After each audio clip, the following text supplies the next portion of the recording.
रचो नवीन सूर्य अब नए विहान के लिए, रचो नवीन तान तुम नवीन लिए। रचो नवीन सूर्य अब नए विहान के लिए, रचो नवीन तान तुम नवीन गान के लिए। रचो मनुष्य भी नया, ईश्वरत्व भी नया, रचो सुनीतियाँ नई, ये विश्व भी नया नया। रचो मनुष्य भी नया कि ईश्वरत्व भी नया, रचो सुनीतियाँ नई कि विश्व भी नया नया। ये विश्व भी नया नया। पुकारती नई लगन, पुकारता नया सृजन, पुकारता नया सृजन। नए भविष्य के लिए सतत प्रयास चाहिए, नए भविष्य के लिए सतत प्रयास चाहिए। पुकारती नई धरा, दोनों हाथ उठाइए। नए भविष्य के लिए हमें तैयार होना है। ताली बजा के गाइए। नया प्राण चाहिए, नया देश चाहिए, नया ईश्वर चाहिए, नया इंसान चाहिए। पुकारती नई धरा,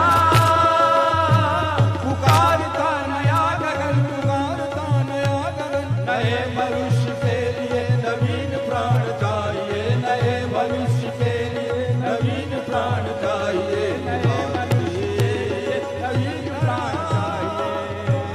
नया गगन पुकारता नया गगन। पुकारती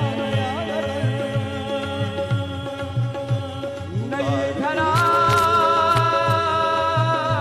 पुकारता नया गगन, पुकारता नया गगन, पुकारता नया गगन।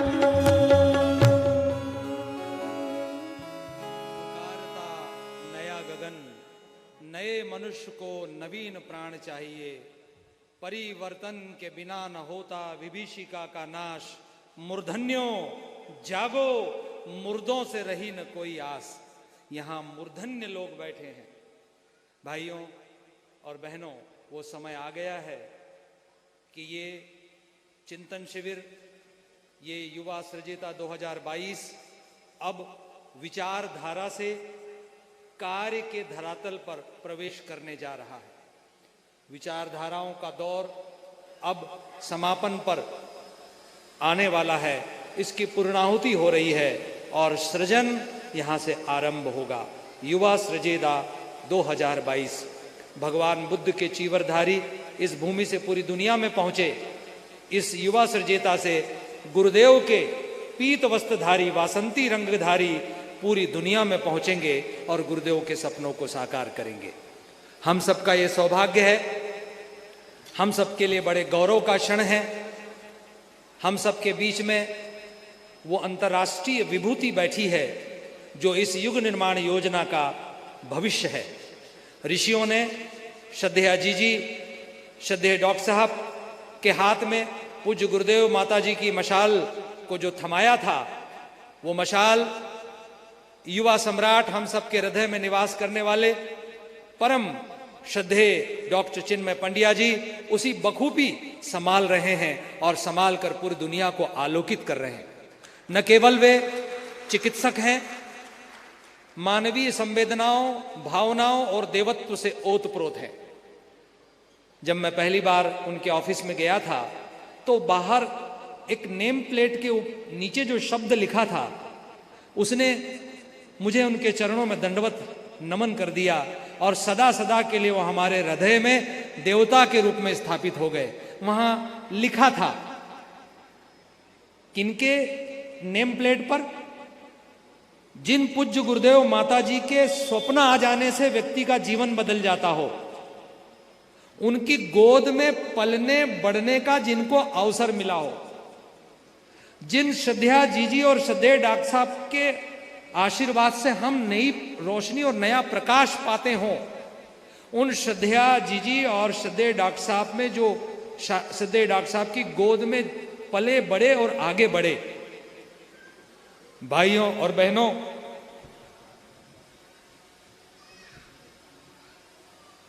आज हम सबका ये सौभाग्य है, गौरव है हम सबको कि उनकी नेम प्लेट के नीचे लिखा था स्वयं सेवक। भाइयों, कितनी सरलता, कितनी सादगी, कितनी विनम्रता, जिनके चेहरे पर थकान निश्चल मुस्कान में परिवर्तित हो जाती है, जो हर एक व्यक्ति से ऐसे मिलते हैं जैसे वे गुरुदेव माताजी से मिल रहे हो, श्रद्धेय जीजी से मिल रहे हो। वे हर एक व्यक्ति को गले लगाते हैं, प्यार देते हैं, अपनत्व बांटते हैं। युग निर्माण योजना की उज्जवल भविष्य की जो संभावनाएं हैं भाइयों, श्रद्धेय डॉक्टर चिन्मय पंड्या जी निश्चित ही उस मशाल को थामे हैं। हम उनको उनके विषय के लिए आमंत्रित करेंगे 4 पंक्तियों के द्वारा। उनका विषय है राष्ट्र के युवाओं के नाम संदेश। हमको वो पाथेय देंगे और पाथेय को लेकर हम आगे बढ़ेंगे। हम सबके हृदय सम्राट परम श्रद्धेय डॉक्टर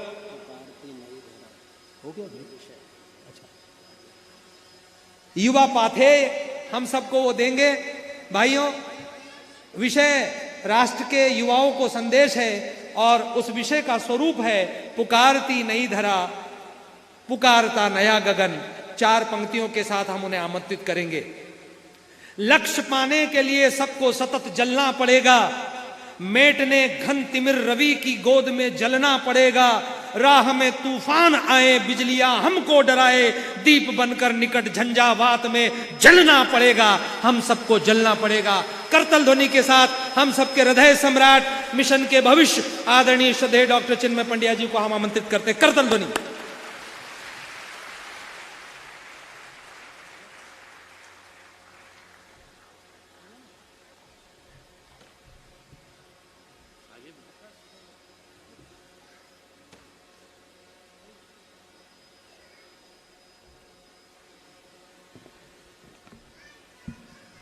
धन्यवाद नरेंद्र भाई साहब।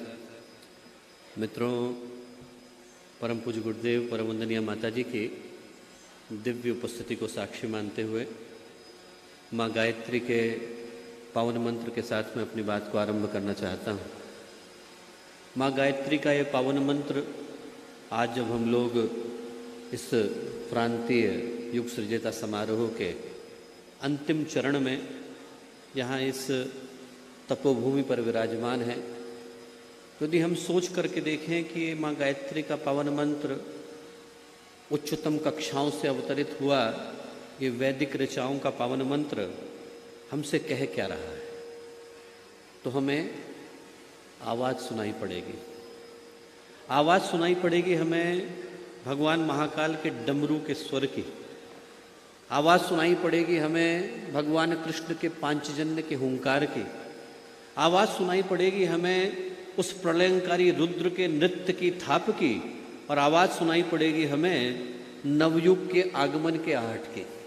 ये समय वो है दोस्तों, जिस समय में इस पूरे विश्व को बदलने के लिए, युग को बदलने के लिए, समय को बदलने के लिए, परिस्थितियों को बदलने के लिए एक नए भविष्य को नए सिरे से गढ़ा जा रहा है। जो न मानते हों उनके लिए तो क्या कहा जा सकता है, पर जो मानने वाले हैं वो जानते हैं कि वो समय है जिस समय में असाधारण अभूतपूर्व घटनाएं हमारी आंखों के सामने एक नया स्वरूप लेती हमें दिखाई पड़ती हैं। कल्पना करके देखिए कि सन 2022 का वर्ष वो वर्ष है जिसमें यूरोप के 3 देशों में उनके संसद की शुरुआत गायत्री मंत्र के साथ हुई। ये वो वर्ष है जब अमेरिका में बैटल स्टार गैलेक्टिका, जो वहाँ का सबसे प्रसिद्ध नेटवर्क है, वो जब अपने पहले थीम मंत्र को रिलीज करता है तो उसमें बैकग्राउंड में गायत्री मंत्र की आवाज़ आपको सुनाई पड़ती है। ये वो वर्ष है कि उस देश में जहाँ पर कभी ये कहा जाता था कि भारतीय और कुत्ते अंदर प्रवेश नहीं कर सकते, उस देश में दीपावली के दिन उस देश के शीर्ष स्थान पर जाकर के यदि कोई बैठा है तो वो व्यक्ति बैठा है जिसके पिता ने साउथहैम्पटन में पहले मंदिर की स्थापना करी। हम लोग की आंखों के सामने दोस्तों परिवर्तन की घड़ियां तैयार हो रही हैं। गुरुदेव ने सन 1986 में जब अपना विशिष्ट संदेश दिया था तो इसी बात को कहा था कि आप लोग हमारे साथ मिलकर के एक चीज़ के लिए तैयार हो जाइए। गुरुदेव ने कहा कि गायत्री ने बेटा मुझको मुर्गा बना दिया है। आइए हम लोग मिलकर के बोलें कुकड़ू कू। क्यों? क्योंकि नए युग के आगमन का समय हो रहा है। गुरुदेव ने कहा कि इस युग के अवतार की जो पहली कड़ी थी, पहली खेप थी, पहली किश्त थी, वो बुद्धावतार के रूप में आई और इस बार उसकी दूसरी खेप प्रज्ञावतार के रूप में आ रही है। निष्कलंक प्रज्ञा के रूप में, बुद्धि के रूप में, बोध के रूप में, प्रकाश के रूप में इस पूरे विश्व को बदल देने के लिए माँ गायत्री का, युग मनीषिका का, ऋतंभरा का, प्रज्ञा का अवतरण हो रहा है। और ये समय उनकी आगवानी के लिए अपने मनों को, अपने चिंतन को, अपने व्यक्तित्व को तैयार कर लेने का है। और उस दृष्टि से देखें तो ये जो गायत्री का मंत्र है न केवल देवी अनुग्रह को प्राप्त करने का मंत्र है, बल्कि शिष्यत्व के उद्घोष का भी मंत्र है। बारिश होती है तो उसका प्रभाव टीलों के ऊपर उतना नहीं पड़ता जितना गड्ढों को मिल पाता है। भगवान का अनुग्रह बरसता है तो लाभ उनको मिल पाता है जो अपनी चेतना को भगवान के साथ जोड़ पाते हैं। ट्रांसफार्मर के पास हम लोग जाएं और उसकी पूजा करके लौट आएं तो घर में प्रकाश नहीं आता। घर में प्रकाश लाने के लिए ट्रांसफार्मर के तारों को अपने घर के तारों से जोड़ना पड़ता है। भगवान साक्षात उपस्थित हो पाते हैं पर जीवन में प्रभाव दिखा पाते हैं जब हमारी अंतरात्मा के तार उनके साथ जुड़ पाते हैं। ये जो गायत्री का मंत्र है वो यही प्रेरणा देता है कि हम लोग अपने अंतर्मन के तारों को, अपने मन के भावों को, अपने चिंतन को, अपनी विचारणा को, अपनी मान्यताओं को, अपनी आस्थाओं को उस शक्ति के साथ जोड़ें जो शक्ति इस पूरे विश्व को, ब्रह्मांड को, सृष्टि को, समष्टि को बदल देने के लिए कृत संकल्पित है, जिनको हम लोग माँ गायत्री के नाम से जानते हैं। और वो करने के लिए एक ही चीज़ की आवश्यकता है कि हमारी श्रद्धा की, हमारी भावनाओं की आहुति उनके चरणों में पड़ सके। एक कथा आती है बड़ी प्यारी। नेत्रहीन व्यक्ति था, जगन्नाथपुरी के मंदिर में रोज जाया करता था। रोज लाइन में लगता और वहाँ पर हर व्यक्ति की दृष्टि जो थी भगवान के विग्रह की ओर होती, मूर्ति की ओर होती। तो किसी को पता भी नहीं चल पाता था कि एक नेत्रहीन व्यक्ति हमारे पीछे लगा हुआ है। कभी किसी की कोहनी लगती, कभी किसी का धक्का लगता। लोगों के धक्के खाते हुए वो व्यक्ति रोज पंक्ति में जाकर के लगा करता था। पुजारी रोज देखते थे। एक दिन पुजारी ने उस नेत्रहीन व्यक्ति को रोका और रोक करके उससे कहा कि भैया तुम रोज लाइन में लग करके आते हो, क्यों आते हो? तुम्हें तो भगवान दिखाई भी नहीं पड़ते। वो नेत्रहीन व्यक्ति बोला कि मुझको भगवान दिखाई नहीं पड़ते, पर भगवान को मैं तो दिखाई पड़ता हूँ। मैं यहाँ पर उनकी हाजिरी लेने के लिए नहीं आता हूँ, मैं यहाँ पर अपनी हाजिरी देने के लिए आता हूँ। हो सकता है कि हमको गुरुदेव दिखाई न पड़ते हो, पर गुरुदेव को हम तो दिखाई पड़ते हैं। हमारे जो कर्म हैं, हमारी जो भावनाएं, हमारा जो उद्देश्य है और हमारा जो लक्ष्य है और हमारा जो संकल्प है वो उनकी दृष्टि से कभी भी दूर नहीं है। गायत्री के मंत्र को हम लोग इस भाव के साथ बोलें कि आज हम और गुरु सत्ता इस भरे सभागार में अकेले बैठे हैं, उनके साथ 1 to 1 की बातचीत हो रही है और जो हमारे मन का संकल्प है वो हम उनके चरणों में निवेदन कर रहे हैं इस भाव के साथ कि जब यहाँ से जाएं तो मन में गंभीर संकल्प को, गंभीर प्रण को, गंभीर लक्ष्य को, गंभीर उद्देश्य को लेकर के जाएं और उस परिवर्तन को संभव कर दिखाएं जिसको करने के लिए आज हम लोगों को यहाँ पर आमंत्रित किया गया है। एक बार चित्त, मन, भावनाएं, शरीर सबको स्थिर करते हुए उसी शक्ति का आवाहन हम लोग करते हैं जो हमें सद्ज्ञान की ओर, सद्भाव की ओर लेकर के चलती हैं। माँ गायत्री का पावन मंत्र साथ साथ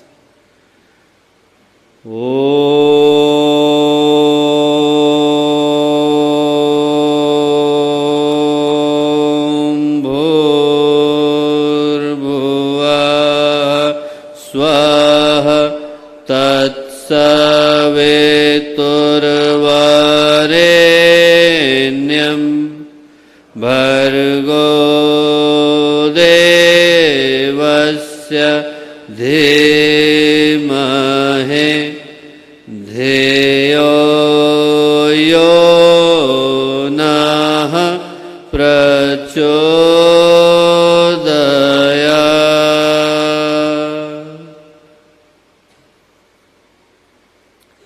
परम पूज्य गुरुदेव, परम वंदनीय माता जी के दिव्य संरक्षण में आज का ये प्रांतीय युग सृजता समारोह का अंतिम दिन, विदाई का क्षण संकल्पों को समेटकर अपने साथ ले जाने का ये सौभाग्यशाली अवसर।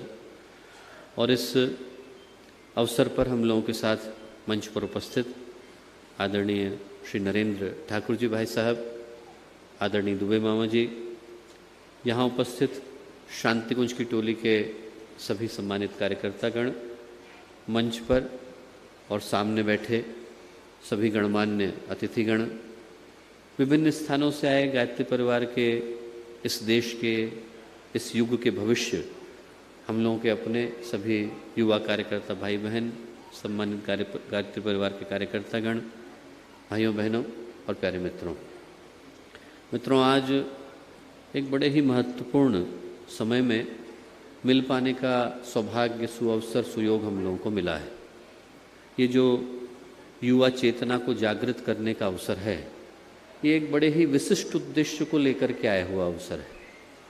सोते हुओं को जगाना, जगे हुओं को चलाना, चलते हुओं को दौड़ाना और दौड़ते हुओं को उनके लक्ष्य तक पहुंचाना, इस सृजेता समारोह का उद्देश्य कहा जा सकता है। उन युवाओं तक पहुंचना इसका उद्देश्य कहा जा सकता है जिनके हृदय में सच्चे यौवन की आग जलती हुई दिखाई पड़ती है।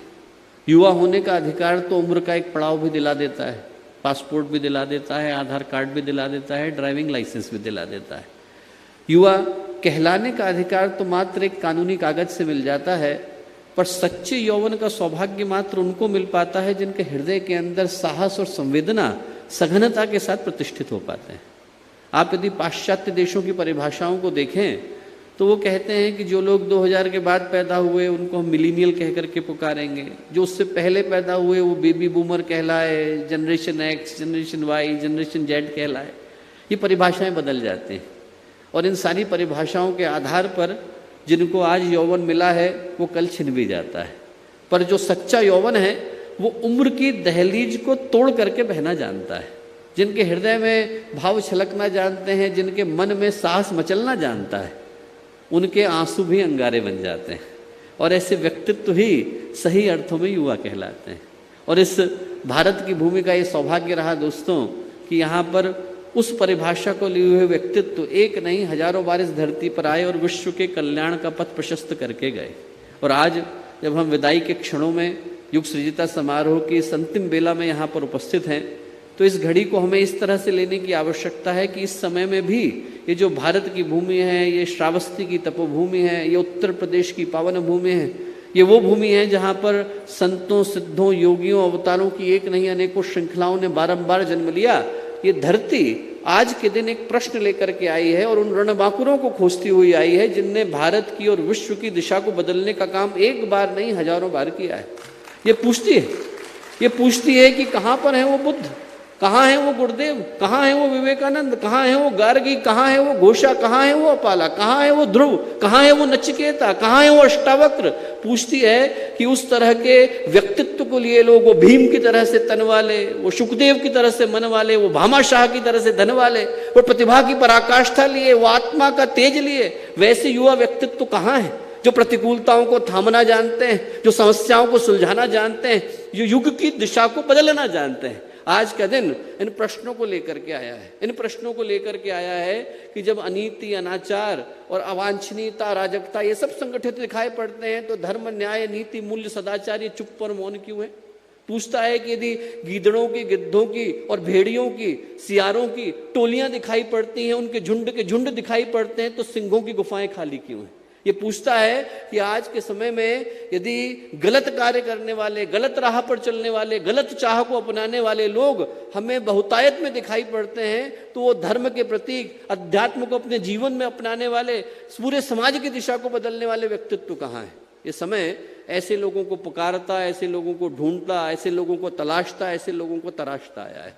आज के दिन ये धरती, ये आसमान, ये भूमि, अंतरिक्ष जिसको भी हम सुन रहे थे, पुकारती नहीं धरा, पुकारता नया गगन, पुकार क्या रहे हैं? यही पुकार रहे हैं कि वैसे व्यक्तित्व कहाँ हैं जिनके हुंकार के आगे सिंहासन डोलने लगते हैं, जिनके पुकार के आगे नए युग को, धरती को फाड़कर आसमान पर जाकर बैठने के लिए बाध्य होना पड़ता है। ऐसे व्यक्तित्वों को ढूंढता आज का ये समय आया है कि पुकारता आया है, ढूंढता आया है और हम में से हर व्यक्ति को जगाता आया है, झकझोरता आया है, ये कहता हुआ आया है कि समय को बदलने के लिए, आज की परिस्थितियों को बदलने के लिए हम में से प्रत्येक के अंदर उपस्थित भगीरथ को आज जागना पड़ेगा, क्योंकि गंगा अवतरण के लिए आकुल हो रही है।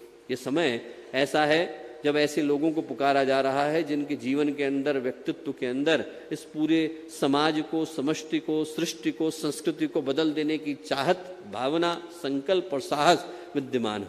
और यदि कोई इन प्रश्नों को पूछे कि कहाँ हैं ऐसे व्यक्तित्व, तो ये प्रश्न कोई भी पूछे, आज के दिन यहाँ इस श्रावस्ती के युग सृजिता समारोह में जब खड़े हो पाने का सौभाग्य मुझको मिला है, तो ये कहने में मुझे शंका नहीं कि जिन व्यक्तित्वों को ढूंढा जा रहा है वो आज श्रावस्ती के सभागृह के अंदर विद्यमान है। जिन लोगों को ढूंढता हुआ आज का ये समय आया है, जिन व्यक्तित्वों को ढूंढता हुआ आज का ये समय आया है, जिस तरह के लोगों को ढूंढता हुआ आज का ये समय आया है, ये कहने में मुझे संकोच नहीं कि वो सारे के सारे व्यक्तित्व गायत्री परिवार की अमानत है। आप लोगों के रूप में, आपके आगे, आपके पीछे, आपके दाएं, आपके बाएं जिस तरह के व्यक्तित्व विद्यमान है, उनमें से प्रत्येक की कीमत किसी हीरे से कम नहीं है। और हीरे की कीमत और कोई जाने न जाने, जौहरी तो जानता ही। श्रीधर आचार्य की कहानी आती है कि श्रीधर आचार्य थे, वो अपने गुरु के यहाँ बड़े प्रसिद्ध, उनके गुरु जो है वो निम्बार्क के नाम से प्रसिद्ध हुए, वेदांत के बड़े ही प्रसिद्ध विद्वान माने गए। उनके यहाँ पर श्रीधर आचार्य जो थे झाड़ू लगाने का काम करते थे। निम्बार्क का शिष्य बनने के लिए हर कोई आतुर था। भारत के लगभग कोने कोने से एक बढ़कर के विद्वान गए कि हम भी निम्बार्क से दीक्षा को ग्रहण करेंगे। न जाने कितने लोग गए और न जाने कितनों को निम्बार्क ने ठुकराया। और जब समय आया तो उनने श्रीधर को अपना उत्तराधिकारी बनाया। लोगों ने कहा कि अरे वो तो झाड़ू लगाने का काम करता है। बोले उसके अंदर जो है वो तुम नहीं देख पा रहे हो, मैं देख पा रहा हूँ। 20 वर्ष के बाद श्रीधर वेदांत के प्रसिद्ध आचार्यों में गिने गए। गुरु के पास गए, वो उनके चरणों को छुआ। बोले गुरुदेव, आपने मेरे अंदर क्या देखा जो इतनी महत्वपूर्ण जिम्मेवारी आपने मुझको प्रदान करी? उनके गुरु ने उनको एक हीरा पकड़ाया। बोले एक काम करो, शहर के अंदर जाओ, कपड़े बेचने वाले से इसका दाम पूछो, सब्जी बेचने वाले से दाम पूछो, लोहार से पूछो और जौहरी से पूछो, और लौट करके मुझे बताओ किसने क्या कहा। लौट करके आए, क्या कहा पूछा। बोले सब्जी वाले ने कहा 10 रुपये मिलेंगे, लोहार ने कहा 20 रुपये मिलेंगे, कपड़े बेचने वाले ने कहा 100 रुपये मिलेंगे। गुरु बोले और जौहरी ने क्या कहा? बोले जौहरी ने ये कहा कि दुकान भी बेच दूं तो इसकी कीमत को चुका नहीं सकता। हीरों की कीमत जौहरी जानता है। आपको यदि गायत्री परिवार के हीरों की कीमत जाननी हो तो आप उन व्यक्तित्वों को देख करके आइए जो अपने जीवन से पूरी तरह से निराश होकर के बैठे हैं। जिंदगी को शॉर्टकट की तरह से जीने वाले लोगों की कमी नहीं है दोस्तों, जो ये चाहते हैं कि मुझे अभी मिले, इसी वक्त मिले, किसी कीमत पर मिले, दूसरे का गला घोंट करके मिले, अपनों का सिर काट करके मिले।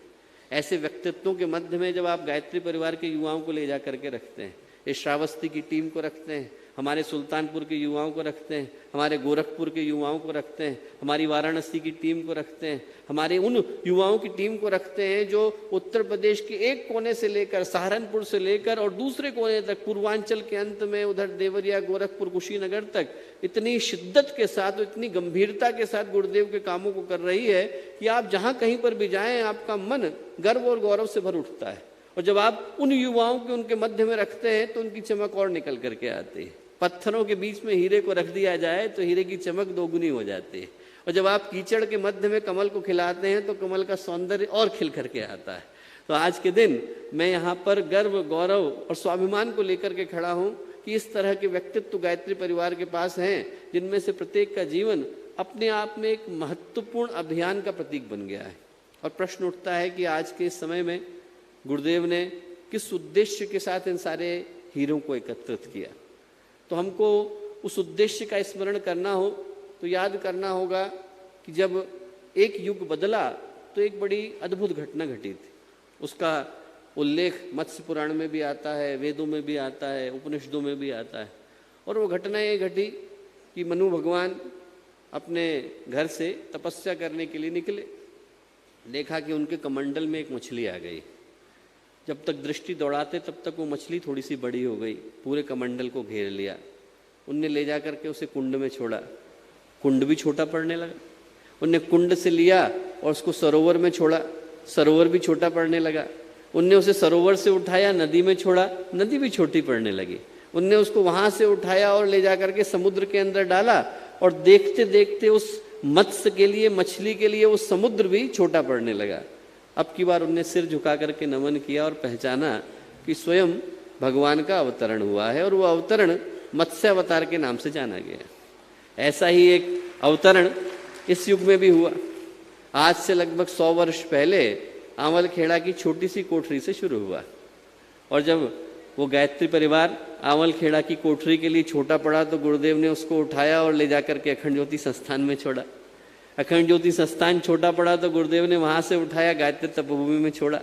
गायत्री तपोभूमि छोटी पड़ी तो गुरुदेव ने वहां से उठाया और ले जाकर शांति कुंज सप्त सरोवर में छोड़ा।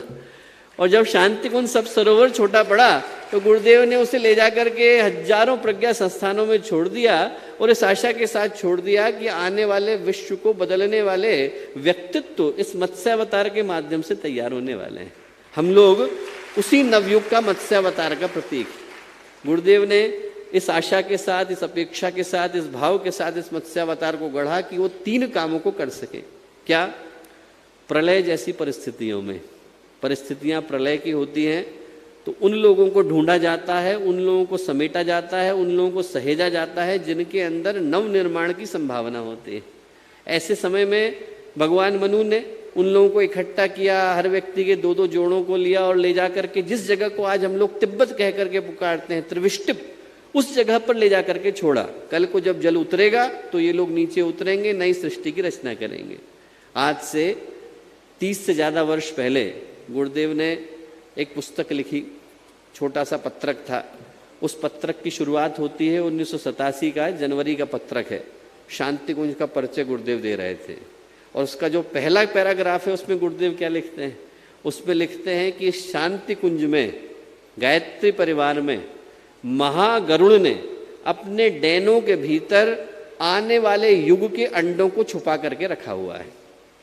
प्रलय काल आएगा, आंधी तूफान आएंगे, ऐसा समय आएगा कि लगेगा सब बिखर गया, और उस समय में हमारे जो बच्चे हैं, हमारे जो गायत्री परिवार के परिजन हैं, वो महागरुड़ के अंडों के भीतर सुरक्षित बैठे रहेंगे। एक दिन आएगा जब प्रलय समाप्त होगी, अंधकार की परिस्थितियां छटेंगी, सूर्योदय की बेला आएगी, और जब पौ फटेगी तो यही महागरुड़ के जो अंडे हैं वो ऐसे विस्फोट को जन्म देंगे कि लगेगा नए युग का सूत्रपात यदि कहीं से होना था तो शांति कुंज से होना था, गायत्री परिवार से होना था। दोस्तों, ये परिस्थितियां वही, प्रलय की इन्हीं परिस्थितियों में गुरुदेव ने आप लोगों को सुरक्षित रखा, और इस आशा के साथ सुरक्षित रखा कि कल को जब नव निर्माण की परिस्थितियों को जन्म देने का समय आए तो वो आप लोगों के माध्यम से संभव हो सके।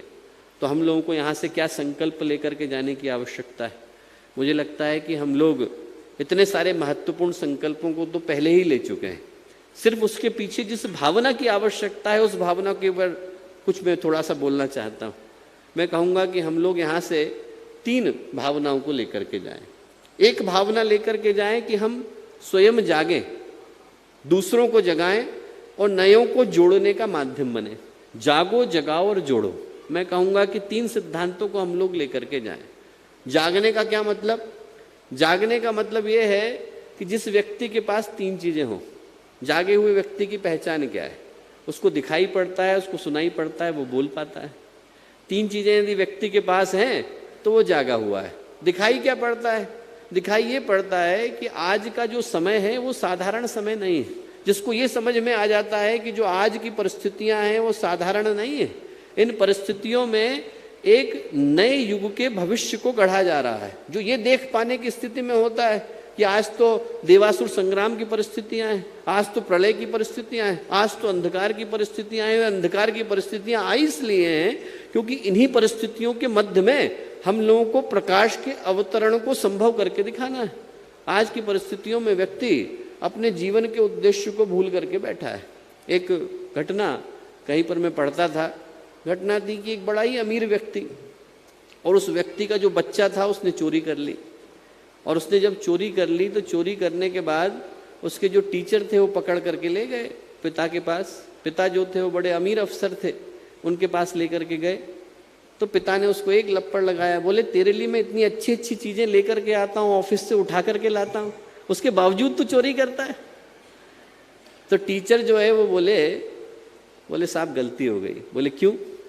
बोले मैं समझ रहा था इसने अभाव के कारण चोरी करी है, पर इसने तो स्वभाव के कारण चोरी करी है। बोले इस व्यक्ति का तो जो जीवन है वो आपने ही बर्बाद कर दिया, आपने ही इसको गलत दिशा दिखा दी, तो अब इसको सही दिशा दिखाने का काम हम कैसे कर सकते हैं? टीचर बोले हम तो ये सोच रहे थे कि अभाव के कारण चोरी करके बैठा है, तो स्वभाव के कारण करके बैठा है।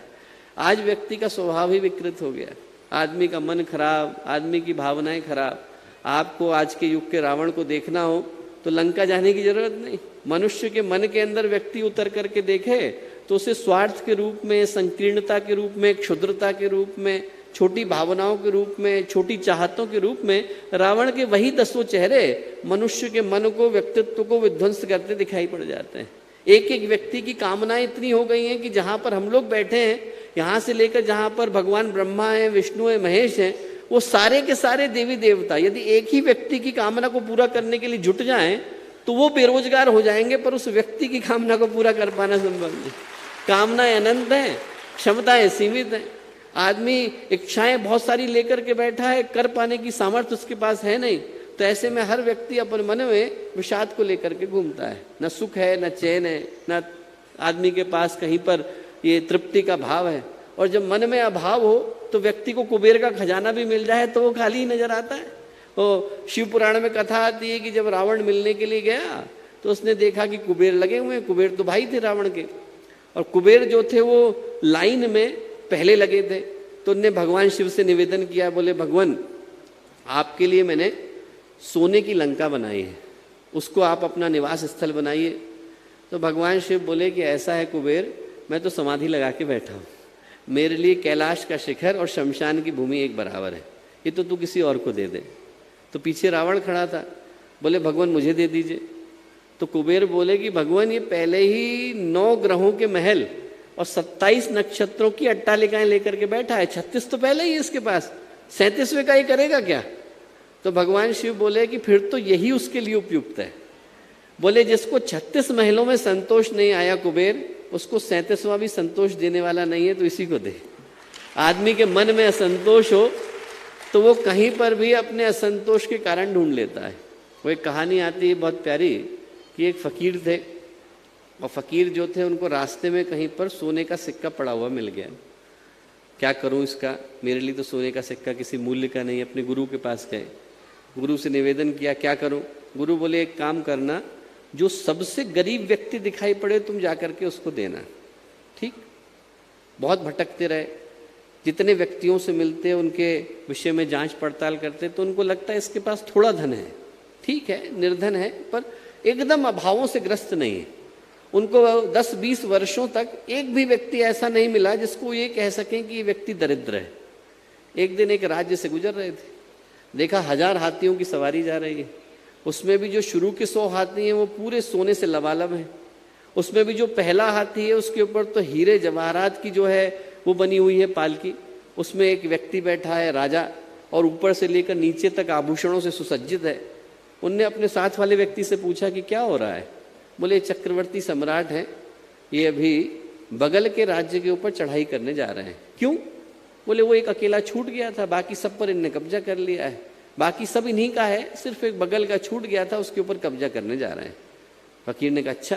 तुरंत सोने का सिक्का निकाला, राजा के पास पहुंचे, राजा को लगा कि शायद हमको आशीष दे रहे हैं, आशीर्वाद दे रहे हैं।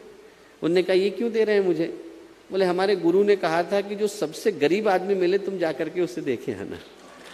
राजा बोला कि आप देख नहीं पा रहे, 1000 हाथियों की सवारी है, सोने के पालकी के ऊपर बैठा हूं, हीरे आभूषणों से सुसज्जित हूं, आप कह रहे हैं गरीब आदमी।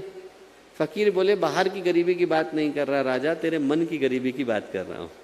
सब कुछ मिल जाने के बाद भी जिसको लगता है कि अभी कुछ पाना शेष रह गया, उसकी जो अतृप्ति और अभाव है वो उसको सब कुछ पाने के बाद भी गरीब बना देती है। तो वो व्यक्ति जिसको दिखाई पड़ता है कि जो बाहर चल रहा है इसके अंदर का सत्य क्या है, वो जागा हुआ है। जिसको दिखाई पड़े और जिसको सुनाई पड़े, सुनाई क्या पड़े? भगवान की आवाज़ सुनाई पड़े। ये समय ऐसा है दोस्तों जिसमें भगवान ने जागृत आत्माओं को पुकारा है। आप यदि किसी व्यक्ति को इनविटेशन भेजते हैं तो इनविटेशन देने के 2 या 3 तरीके होते हैं। एक तरीका तो है जो सर्कुलर और नोटिफिकेशन होते हैं, आप रिलीज करते हैं कि देखिए वहाँ पर कार्यक्रम है, आप आ जाना वहाँ।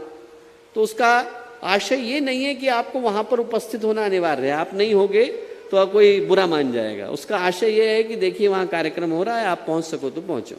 फिर तरीका है कि पोस्टल इन्विटेशन होता है, किसी को चिट्ठी से भेजा गया, निमंत्रण कार्ड भेजा गया। और कुछ इन्विटेशन होते हैं जो व्यक्तिगत होते हैं, आप फ़ोन करके बुलाते हो कि देखो भैया हम तुम्हारी प्रतीक्षा करेंगे, यदि आप नहीं आओगे तो हमको थोड़ा सा बुरा लग जाएगा। ये वो समय है जिसमें भगवान ने, गुरुदेव ने, महाकाल ने, माँ गायत्री ने उन सारी आत्माओं को जिनके साथ उनका जन्म जन्मांतर का संबंध है, उनको व्यक्तिगत इनविटेशन देकर के बुलाया है। आप नहीं आओगे तो थोड़ा बुरा लग जाएगा। गुरुदेव को लगता है कि यदि आप नहीं पहुंचे, आपसे तो थोड़ी ज़्यादा आशा थी, ज़्यादा अपेक्षा थी। भगवान को रोज पुकारने की आवश्यकता नहीं होती, एक युग में एक ही बार भगवान पुकारते हैं। पिछले युग में पुकारा था तो भगवान ने ग्वाल बालों को लाठियाँ लगाने के लिए पुकारा था। उससे पिछले युग में पुकारा था तो रीछ वानरों को पानी के ऊपर पत्थर उछालने के लिए पुकारा था। काम बड़े नहीं थे पर परखने के लिए पुकारा गया था। ये परखने के लिए पुकारा गया था कि जब कठिन समय आता है, बाहर की दृष्टि से समय चुनौतीपूर्ण दिखाई पड़ता है, तो ऐसे समय में वो व्यक्ति कौन है जिसके हृदय में भावना आती है कि मुझे भगवान की मदद करने के लिए वहां खड़े रहने की आवश्यकता है। ऐसा नहीं है कि भगवान को सहयोग की आवश्यकता है। समुद्र तो भगवान के भौएं टेढ़ी होती हैं तो ही रास्ता बना देता है, पर तब भी भगवान रीछ वानरों को बुलाते हैं ताकि उनको उनके पत्थर उछालने पर भरोसा आ सके। ऐसा नहीं भगवान जो है अपनी कानी उंगली उठाते हैं तो उसी पर गोवर्धन खड़ा हो जाता है, पर तब भी भगवान जो है ग्वाल बालों को बुलाते हैं ताकि उनको उनके लाठी लगाने पर भरोसा आ सके। हम लोगों को बुलाया गया है इसलिए नहीं कि भगवान को सहयोग की आवश्यकता है, बल्कि इसलिए कि हमको हमारे सहयोग के ऊपर भरोसा आ सके, हमको हमारे समर्पण के ऊपर भरोसा आ सके।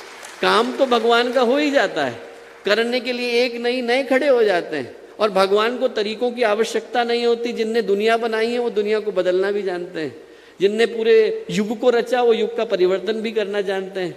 पर करने के लिए माध्यम उन लोगों को बनाते हैं जिनके ऊपर उनको अपना होने का भरोसा और विश्वास होता है, और जिसको बनाते हैं उसके जीवन को निहाल करके जाते हैं। आप याद करके देखिए, भगवान द्रौपदी की परीक्षा लेने के लिए पहुंचे। घटना क्या थी? छोटी सी तो घटना थी। घटना ये थी कि 60,000 शिष्यों को लेकर दुर्वासा ऋषि आ गए। पहले उन्हें दुर्योधन के यहाँ खाना खाया, और दुर्योधन जो था उस समय में राजा था, पांडव जो थे वो अज्ञातवास को झेल रहे थे, और दुर्योधन के मन में कोई अच्छी भावना थी नहीं। तो दुर्योधन ने जब 60,000 शिष्यों को खिला दिया, उनको पता था कि दुर्वासा ऋषि को क्रोध बहुत आता है, तो उनने बदले में आशीर्वाद क्या मांगा? ये आशीर्वाद मांगा कि आप एक काम करिए, मेरा भाई जो है युधिष्ठिर जंगल में रह रहा है, आप अपने शिष्यों के साथ जरा वहाँ पर भी भोजन करके आइए, उसको बड़ा अच्छा लगेगा, बड़ा धर्म को मानने वाला है, आप वहाँ जाएंगे तो उसको बड़ा अच्छा लगेगा। ऐसा कह करके भेजा। और भाव क्या था? 60,000 लोग पहुँचेंगे, खाना खिलाने को होगा नहीं, और ऐसे में दुर्वासा ऋषि युधिष्ठिर को श्राप दे देंगे। भाव ये था।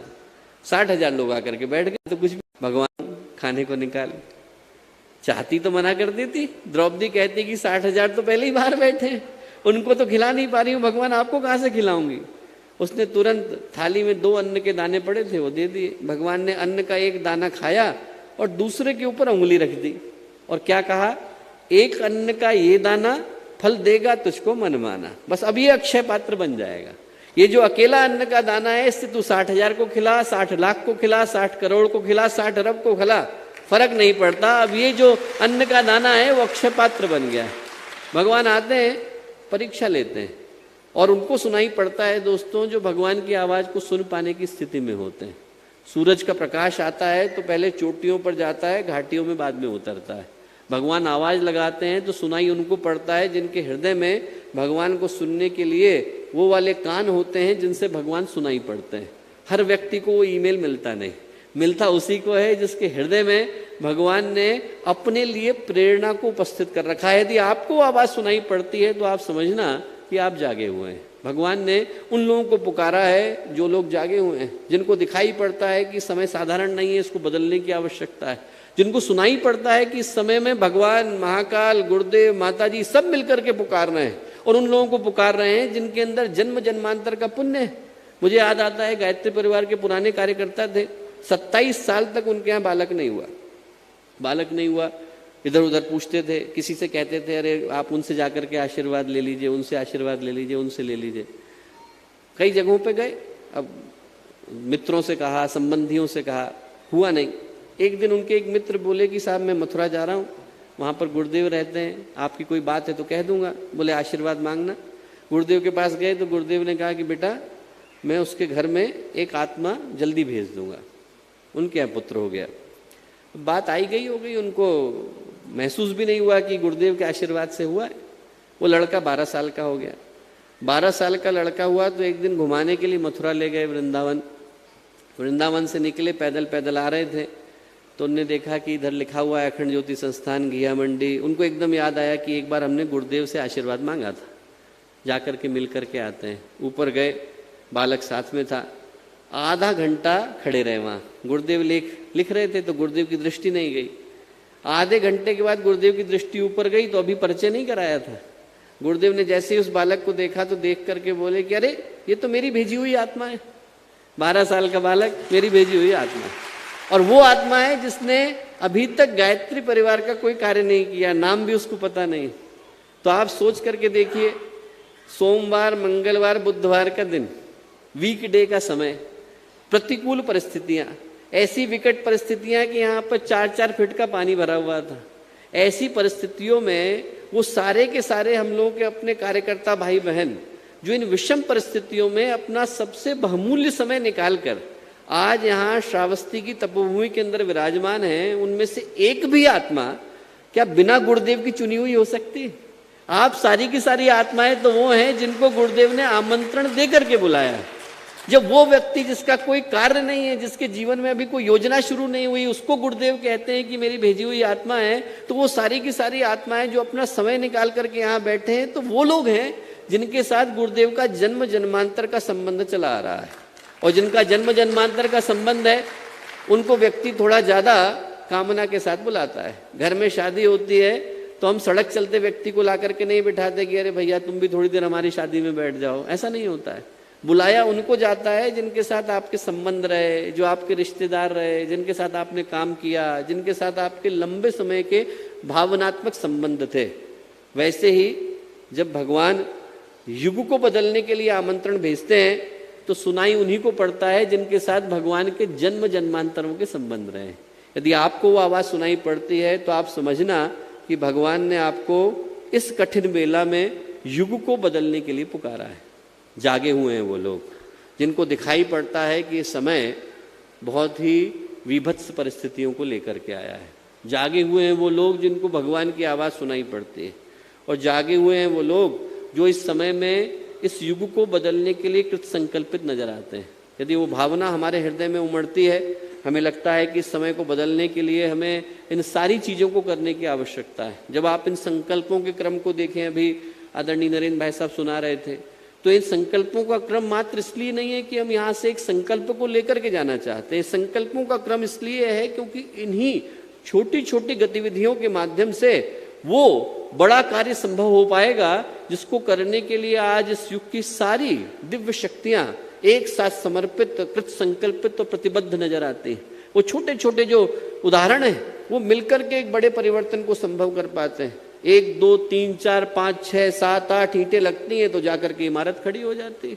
1 2 3 4 5 6 7 8 दीपक लगते हैं तो जाकर के दीपावली हो जाती है। हर व्यक्ति का श्रम, हर व्यक्ति का पुरुषार्थ, हर व्यक्ति की भावना लगती है तो ये दुनिया बदल पाती है। इस दुनिया को बदलने के लिए हर व्यक्ति की भावना का उसमें लगना अनिवार्य हो जाता है। ये ऐसा कार्य नहीं है कि उसको आप पॉलिसी बनाएं और अगले दिन से आदमी बदल जाए कि अरे ठीक है हमने यहाँ से निर्णय दे दिया कि रात को 12 बजे के बाद जो पैदा होगा वो भगवान बुद्ध बन करके पैदा होगा, गुरुदेव बन करके पैदा होगा। तो संभव नहीं, ऐसा संभव नहीं। उसको बदलने के लिए इंसान के हृदय में, उसके अंतःकरण में अच्छी भावनाओं को प्रतिष्ठित करना अनिवार्य हो जाता है। वो एक कहानी आती है, गुरुदेव ने लिखी है प्रज्ञा पुराण में। राजा थे, राजा को लगा कि साहब हमारे राज्य में तो 20,000 लोग रहते हैं, सब लोग थोड़ा थोड़ा अच्छा करें तो राज्य बदलेगा, क्यों नहीं बदलेगा। मंत्री जी से पूछा बदलेगा कि नहीं बदलेगा। मंत्री जी बोले बिल्कुल बदलेगा साहब। बदलता क्यों नहीं? राजा ने पूछा। बोले आप एक प्रयोग करके देखिए। क्या प्रयोग करें? आपके दरबार के ठीक सामने कुंड है? राजा बोले है। बोले आप हर व्यक्ति से बोलिए कि अपने अपने घर से एक एक लोटा दूध लाए, कुंड के अंदर डाले, सुबह तक भर जाएगा। भरेगा कि नहीं? राजा बोले बिल्कुल भरेगा। घोषणा करवा दी गई, मुनादी पिटवा दी गई, सब लोग अपने अपने घर से क्या करेंगे? एक लोटा दूध लेकर के आएंगे। कहाँ डालेंगे? कुंड के अंदर डालेंगे। अगले दिन राजा राउंड पर निकले, देखें कितना भरा है, तो पूरे कुंड के अंदर एक भी बूंद दूध नहीं, पूरा का पूरा खाली सूखा पड़ा हुआ है। कहाँ गया? राजा ने पता करवाया, पता चला कि हर व्यक्ति ने सोचा कि 19,999 लोग तो है जो लोटा लेकर के आएंगे और दूध डालेंगे, मैं अकेला नहीं डालूंगा तो किसको पता चलने वाला है? ऐसे दुनिया नहीं बदलती। व्यक्ति को लगता है कि 7 खरब लोग तो बदलने वाले हैं, यदि मैं अकेला नहीं बदला तो किसको पता चलने वाला है? इसलिए कोई बदलता नहीं और उस बदलाव का पता किसी को चल पाता नहीं। तो बदलाव तभी हो पाता है जब हर व्यक्ति को लगे कि उस बदलाव की शुरुआत हमें अपने आप से करने की आवश्यकता है। जो उद्देश्य है वो यही है कि व्यक्ति जागे, अपने अंदर उस भावना को लेकर के आए कि समय की परिस्थितियां, इनके आवाहन को हम सुन पा रहे हैं, देख पा रहे हैं, बदलने के लिए कृत संकल्पित हो पा रहे हैं। और जगाएं। किनको जगाने की आवश्यकता है? उन लोगों को जगाने की आवश्यकता है जो ऐसे लोग हैं जिनके अंदर आप परिवर्तन की संभावना को देख पाते हैं। नए लोगों तक तो इन विचारों को पहुंचाना ही है, उन लोगों तक भी इनको पहुंचाने की आवश्यकता है जो कभी गायत्री परिवार का अभिन्न अंग रहे पर आज किसी कारणवश शिथिल होकर के बैठे हैं, उनको भी जगाने की आवश्यकता है। अभी थोड़े दिन पहले हम लोग किसी मीटिंग में थे, तो गए, बहुत बड़े केंद्रीय मंत्री हैं, नाम नहीं बोलूंगा, उनके यहाँ गए, प्रवेश किया। प्रवेश करते समय में 4 पुलिस वाले खड़े थे। बोले साहब हमारा संस्कार शांति कुंज में हुआ है, हमारी बहन का संस्कार शांति कुंज में हुआ है, हमारे पिताजी का संस्कार शांति कुंज में हुआ है, हमारी दादाजी के शांति कुंज जुड़े हुए हैं। मेरे ख्याल से ऊपर जाते जाते तक, जब तक हम लोग नॉर्थ ब्लॉक में उनके अपने ऑफिस में पहुंचे, तब तक रास्ते में 70 लोग मिले होंगे और हर व्यक्ति किसी न किसी रूप में गायत्री परिवार से जुड़ा हुआ था। किसी के बहन का संस्कार हुआ, कोई स्वयं होकर के आया, कोई आज से 30 साल पहले रुका था, कोई 20 साल पहले रुका था, किसी के पिताजी गए थे। हर व्यक्ति के अंदर गुरुदेव बीजों को डाल करके आए और ऐसा कोई व्यक्ति मुझे नजर नहीं आता जिसके अंदर उस बीज की जागृति की संभावना नहीं। उन बीजों को जगाने की आवश्यकता है। हम लोग आज से 3-4 वर्ष पहले युगांडा में थे, ओमकार भाई साहब भी साथ में थे। हम लोग वहां गए, ऊपर की एक 4th-5वीं मंजिल थी, पहली बार वहां पर धीरे धीरे शाखा स्थापित हो रही थी और नीचे की तरफ उतर रहे थे, सीढ़ियों से उतर रहे थे। इतनी देर में एक दीदी आ गई, बोले भैया आप लोग शांति कुंज से आए? हाँ शांति कुंज से आए। कैसे पता आपको? बोले हम तो 71 के बाद यहाँ आ गए, पर 71 में 72 में बोली मैं शांति कुंज में देव कन्या सत्र करके आई थी, गुरुदेव ने तब मुझको युगांडा भेजा था और उसके बाद से कभी जाने का अवसर नहीं मिला कि मुझको दोबारा शांति कुंज जाने का, हरिद्वार जाने का अवसर मिला। आज वो सौभाग्य मिला कि आप लोगों को हम लोग यहाँ अपने घर के सामने देख पा रहे हैं। ऐसी ऐसी जगह पर गुरुदेव के बोए बीज हैं जिसकी हमको कल्पना नहीं। मैं आपको बताऊं, मैं लंदन में काम करता था, मेरा एक मित्र था अंग्रेज, वो बोला कि मेरी माँ जो है, उसने जब ब्रिटिश भारत में हुआ करते थे तो उस समय में उसकी माँ जो थी, उसके पिताजी सेना में अफसर थे तो भारत में पोस्टेड थे। अब वहाँ पर उनकी माँ ने कहीं से गायत्री मंत्र सुन लिया तो सुना करती थी, बोला करती थी। बोले वो अंतिम उसमें है, स्थिति में है, एकदम डेथ बेड पर है, उसका मन है कि कहीं से गायत्री मंत्र कोई सुनाए उसको। तुमको दिक्कत तो नहीं होगी यदि तुम आकर के बोल दोगे? मैंने कहा नहीं नहीं, मुझे तो खुशी होगी, मैं आऊँगा बिल्कुल। तो मैं गया, उनकी माँ जो थी 98 ईयर्स की थी, मेरा एक साथ का सहपाठी, और उसकी माँ जो है 98 ईयर्स की थी और वो बिल्कुल डेथ बेड पर थी, एकदम मरने की स्थिति में।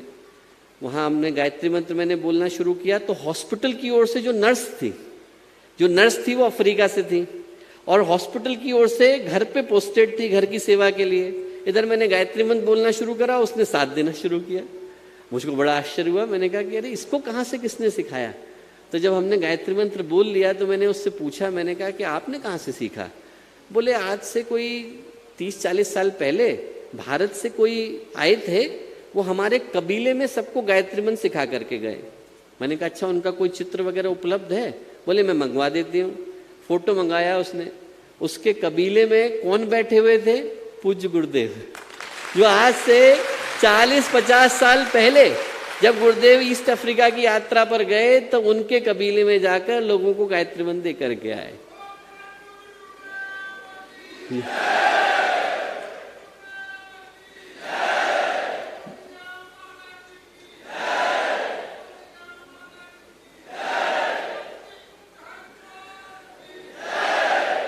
इन्हीं भावनाओं को दोस्तों हमें जन जन तक पहुंचाने की आवश्यकता है। वो बीज गुरुदेव हर जगह बो करके आए हैं, अफ्रीका में बो करके आए हैं, यूरोप में बो करके आए हैं, हर व्यक्ति के घर में बो करके आए हैं। और समय आ गया है कि अब उनको खाद पानी और धूप प्रदान कर दिया जाए। हम लोग यहाँ से ये संकल्प लेकर के निकलें कि यहाँ गुरुदेव ने जिस भाव के साथ पूरे गायत्री परिवार को बनाया, स्वयं जागें, अन्य को जगाएं, उन लोगों को जगाएं जिनके अंदर संभावना है, उन लोगों को जगाएं जहाँ गुरुदेव बीज बो करके आए और नए लोगों को जोड़ने का माध्यम बने। आज का ये युग सृजेता का समारोह का हमारा अंतिम क्षण यहाँ से नए संकल्पों को ले जाने का, नई भावनाओं को ले जाने का और नए चुनौतियों को अपनाने का सौभाग्य का क्षण बन सके, ऐसी हम गुरु सत्ता से प्रार्थना करते हैं। और एक बार पुनः मैं यहाँ की हम लोगों की श्रावस्ती की, बहराइच की टीम का, यहाँ आसपास की युवा टीम का, जिन लोगों के अहर्निश प्रयत्नों के कारण एक असंभव सा दिखने वाला कार्य संभव ही नहीं बन पाया, बल्कि सफल भी बना, ऐतिहासिक भी बना, अलौकिक भी बना और एक ऐसा अनुपम उदाहरण बना कि आज हम पूरे भारत को और पूरे विश्व को और पूरे युग को ये बता पाने की स्थिति में है कि परिस्थितियां कितनी भी प्रतिकूल हों, यदि वहाँ पर गायत्री परिवार के युवा एक बार उतरते हैं तो न केवल धाराओं को मोड़ लेने की क्षमता रखते हैं, बल्कि वो गंगा को गंगा सागर से उठाकर गंगोत्री में प्रतिष्ठित कर देने की क्षमता भी रखते हैं। ये सारी संभावनाएं आप जैसे युवाओं के माध्यम से संभव हो सकें, ऐसी प्रार्थना पूज्य गुरुदेव से, वंदनीय माता जी से सभी को बहुत सारी शुभकामनाएं, बहुत सारी मंगल कामनाएं।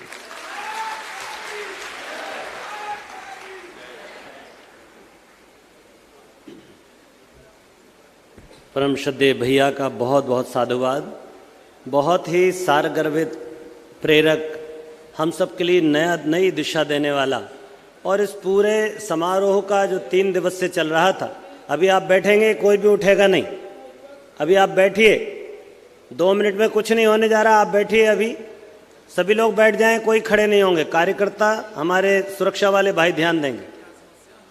बोलिए युगाधिपति महाकाल की। भाइयों, ये सौभाग्य हमारा कि भैया ने पूरे 3 दिन के इस युग सजेता श्रावस्ती समारोह का एक रस, एक निचोड़, एक इत्र निकाल कर रख दिया हमारे सामने। क्या उद्देश्य है, क्या भावनाएं होनी चाहिए, और हमारे आगे पीछे भी थोड़ी दृष्टि डालते हैं तो समझ में आता है कि हमारे पीछे कौन है और हमारा संरक्षण कौन कर रहा है, मार्गदर्शन कौन दे रहा है, हम सब किसके साथ जुड़े हैं और हमारी जन्म जन्मांतर की यात्रा किसके साथ जुड़ी हुई। इसलिए ये बहुत बड़े सौभाग्य की बात है। आदरणीय भैया से हमने एक प्रार्थना और की थी, उनकी उपस्थिति में कुछ भाई हमारे ऐसे हैं जो गायत्री मंत्र की दीक्षा लेना चाहते हैं। यद्यपि ये बहुत ही संक्षिप्त सी दीक्षा का क्रम होगा, पर मैं सम्माननीय भैया से प्रार्थना करता हूं कि उनकी उपस्थिति में हमारे सम्माननीय ओंकार भाई साहब इस दीक्षा के इस कर्मकांड को, संक्षिप्त से कर्मकांड को कराएंगे। दीक्षा, मंत्र दीक्षा। आप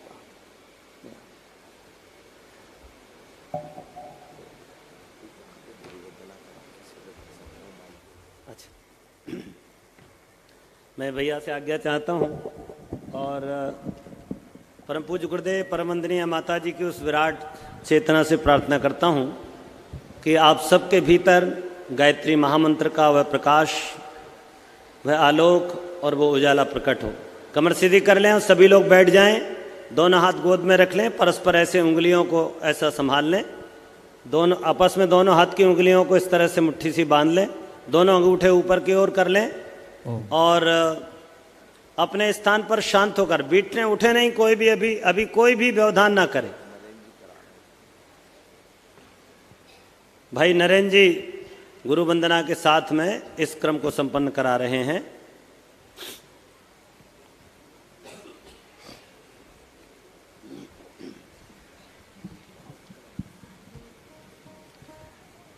बहुत ही महत्वपूर्ण क्षण है। मंत्र दीक्षा और दीक्षा भंग पुनर्संकल्प, 2 तरह के संकल्प हैं। एक तो नई दीक्षा और एक जिन्होंने दीक्षा ली पर दीक्षा के सूत्र उपासना, साधना, स्वाध्याय, अंशदान और समयदान को नहीं निभाया, तो वो दीक्षा का क्रम संपन्न करेंगे।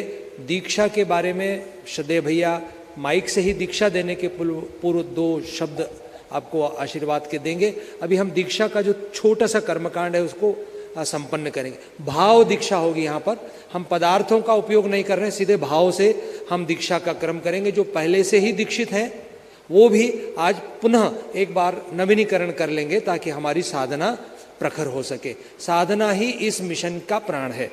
आइए सभी लोग हाथ जोड़ें श्रद्धा और भावना के साथ।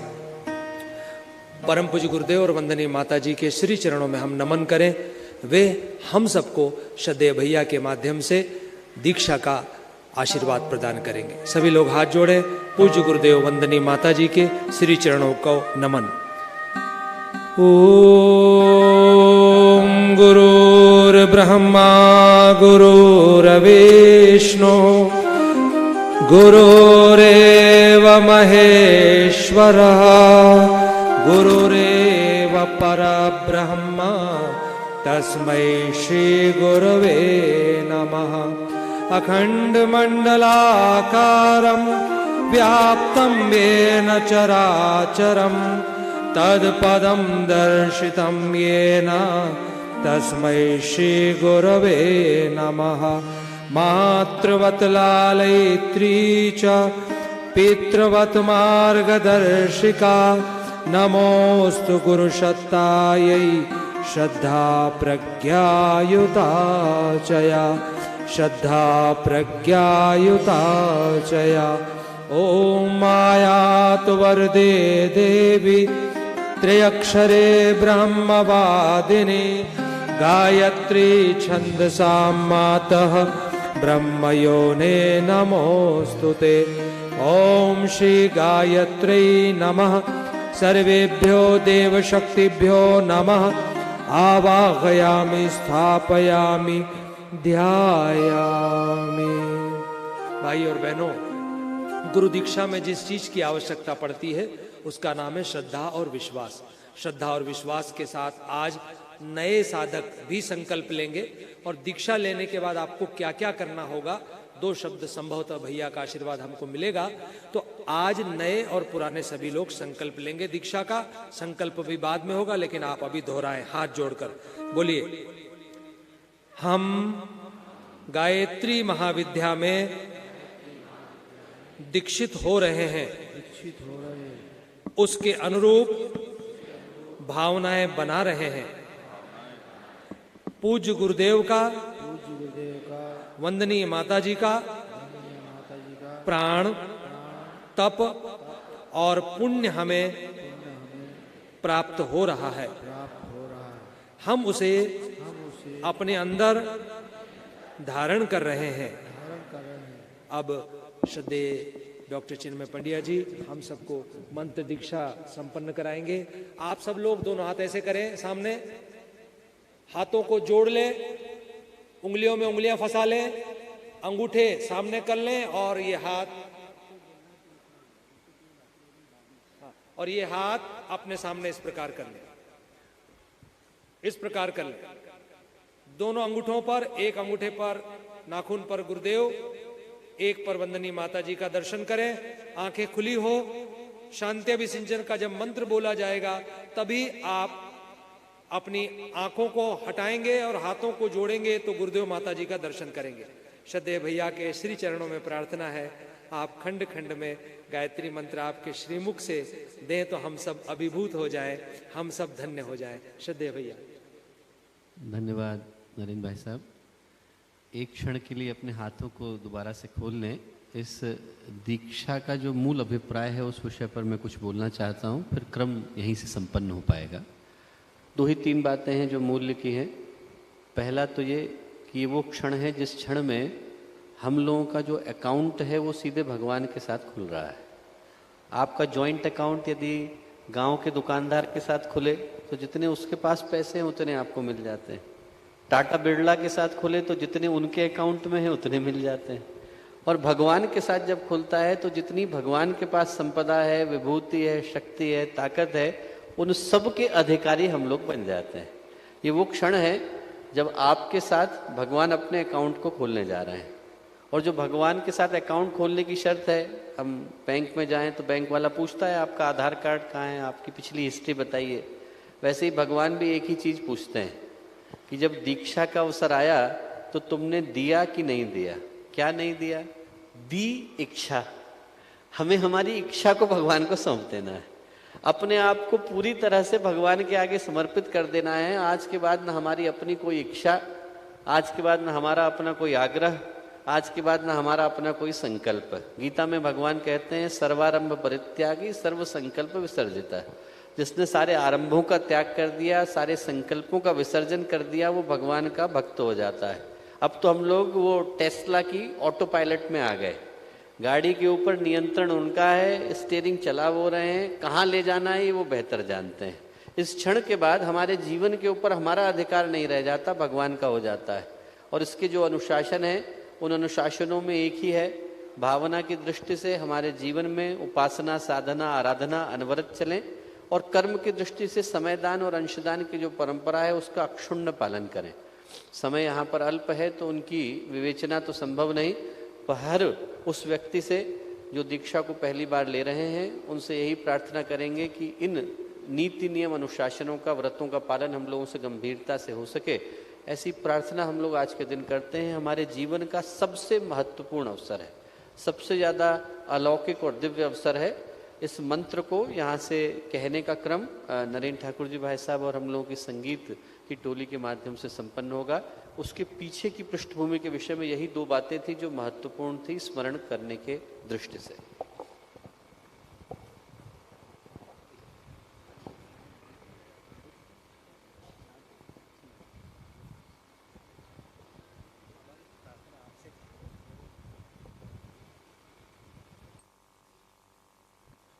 परम पूज्य गुरुदेव वंदनीय माता जी हमें दीक्षा दे रहे हैं। हम केवल निमित्त मात्र हैं, हम पुरोहित की तरह से पुरोहित्य संस्कार करा रहे हैं और ये मंत्र श्रद्धेय भैया के श्रीमुख से प्रस्फुटित हो रहे हैं। हम उन मंत्रों को केवल आप तक रिफ्लेक्ट कर रहे हैं।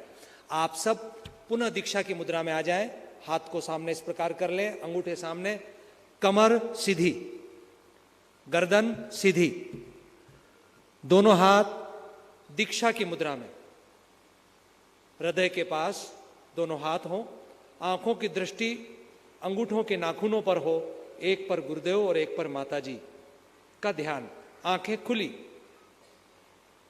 शांत चित्त, स्थिर शरीर, एकाग्र मन।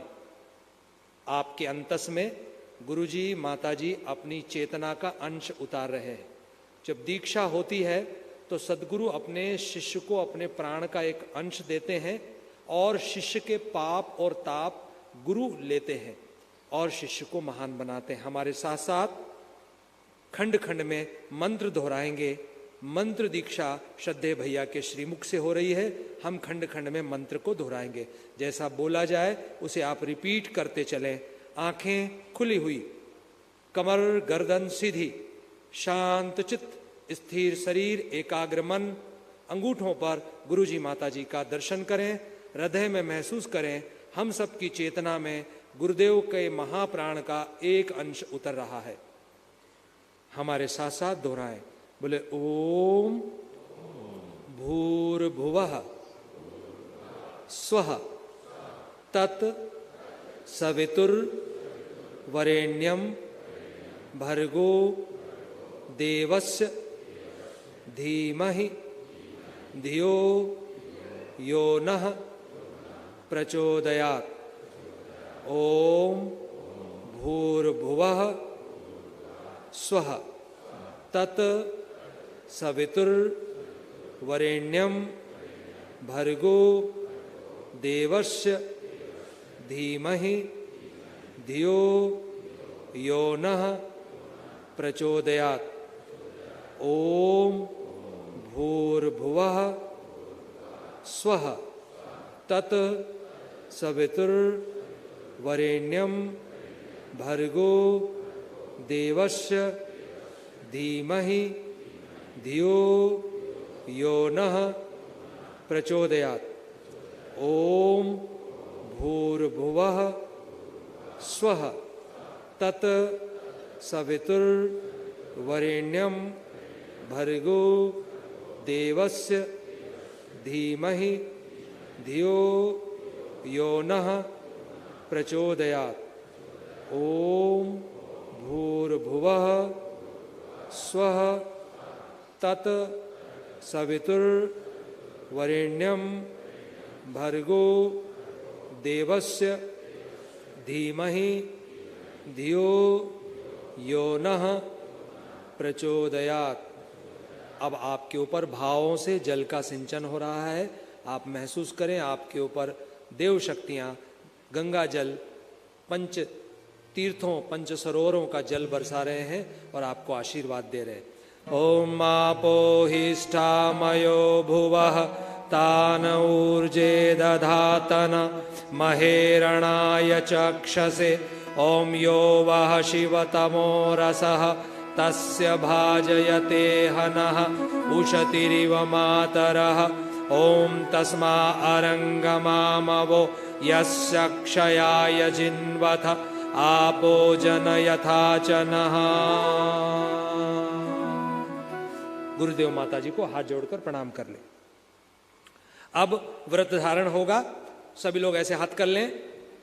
5 देवताओं की साक्षी अग्नि भगवान, सूर्य, चंद्र, वायु और इंद्र, इन 5 को साक्षी मानकर दीक्षा का क्रम संपन्न हुआ है। ओम अग्नये नमः। पुनः हाथ खोल लें। हम संक्षिप्त में कर रहे हैं। ओम सूर्याय नमः। पुनः हाथ खोल लें। ओम चंद्राय नमः। ओम वायवे नमः। ओम इंद्राय नमः। ओम व्रतानां व्रतपते व्रतम चरिष्यामि। अब दोनों हाथ ऐसे कर लें आप। संकल्प, दीक्षा में संकल्प होता है। 5 संकल्प होते हैं दीक्षा में। हम गुरु के अनुशासन में नियमित उपासना करेंगे। 15 मिनट गायत्री मंत्र का जाप। हम गुरु का मार्गदर्शन प्राप्त करने के लिए नियमित स्वाध्याय करेंगे। प्रत्येक भाई बहन अखंड ज्योति युग निर्माण पत्रिका मंगाएंगे। और गुरु ऋण देव ऋण से उऋण होने के लिए हम समय और साधनों का एक अंश लगाएंगे। हमारे साथ साथ दोहराएंगे। अध्य, अपना नाम बोले नामाहम। श्रुति स्मृति पुराणोक्त फल प्राप्त्यर्थम मम कायिक वाचिक मानसिक ज्ञाताज्ञात सकल दोष निवारणार्थम आत्म कल्याण लोक कल्याणार्थम गायत्री महाविद्यायाम श्रद्धापूर्वकम दीक्षितो भवामि। तन्निमित्तकम युग ऋषि वेदमूर्ति तपोनिष्ठ परम पूज्य गुरुदेव पंडित श्री राम शर्मा आचार्येण वंदनीया माता भगवती देवी शर्मणा च निर्धारितानि अनुशासनानि स्वीकृत्य तयोः प्राण तपः पुण्यांशम स्वान्तःकरणे दधामि। तत्साधुहितं समय प्रतिभा साधनानां एकांशम। सबके हाथ इस प्रकार खुले हैं।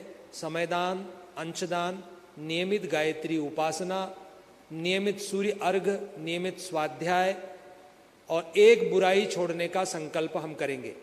जिन्होंने पहले दीक्षा ली है लेकिन वो माला जप 3 माला नहीं कर पा रहे हैं, वो आज से पुनः प्रारंभ कर देंगे। ऐसे दीक्षा भंग और दीक्षा का संकल्प एक साथ होता है। और श्रावस्ती युवा सृजता अभियान के लिए जिन्होंने अंशदान नहीं दिया वो अंशदान अवश्य देंगे। नवनिर्माण कार्येषु प्रयुक्तम गुरु दक्षिणायाः संकल्पम अहम करिष्ये।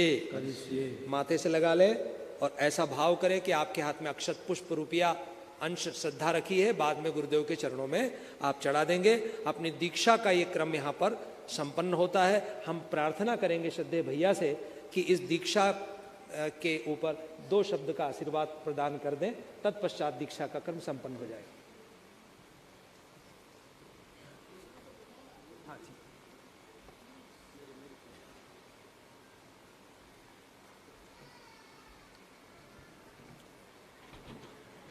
बोलिए परम पूज्य सदगुरुदेव की जय, परम वंदनीय माता जी की जय, गायत्री माता की जय।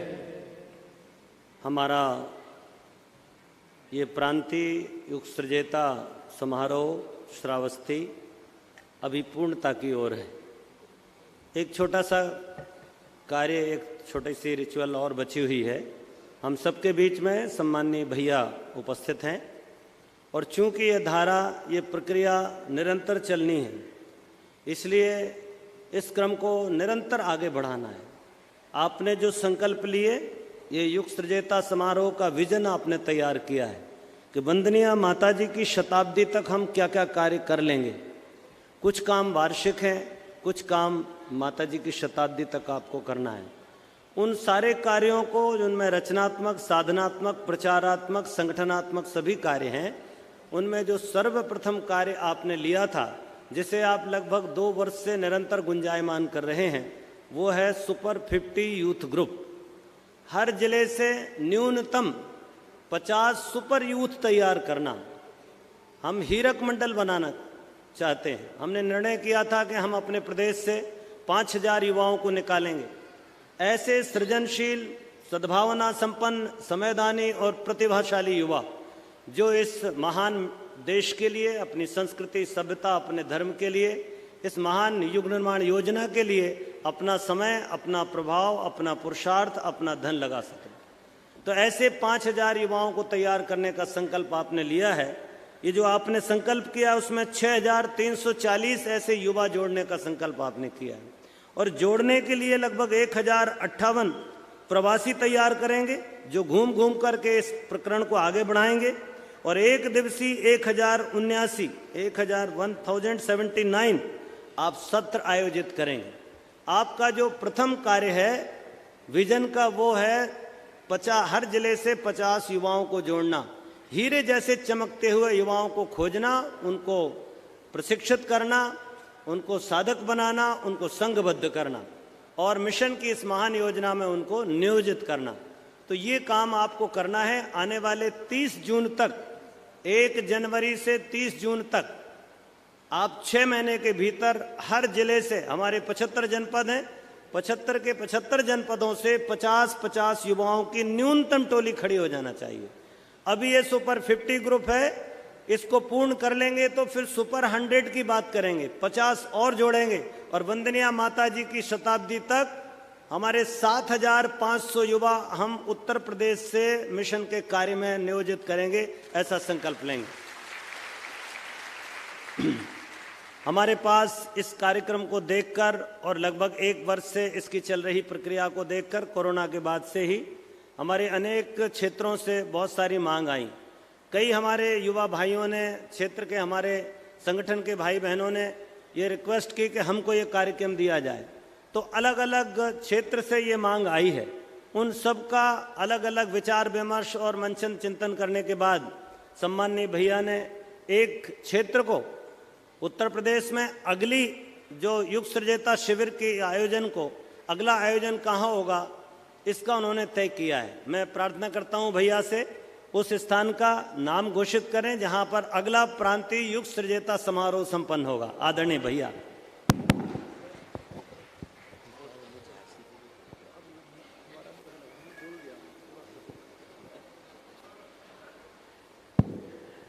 ये एक लंबा और बड़े ही महत्वपूर्ण संकल्प को लिए हुए सौभाग्य का क्षण है। जो दीपक हैं वो देखते देखते मशालों में बदलते हैं और इस मशाल को भी अगले क्रम में एक बड़े ही महत्वपूर्ण स्थान पर पहुंचना है। सभी के द्वारा ये सोचा गया और निर्णय लिया गया कि श्रावस्ती के बाद जो उत्तर प्रदेश का अगला प्रांतीय युग सृजेता समारोह है वो बुंदेलखंड की पावन भूमि पर हो, झांसी के पवित्र स्थान पर उसको ले जाने का संकल्प आया है।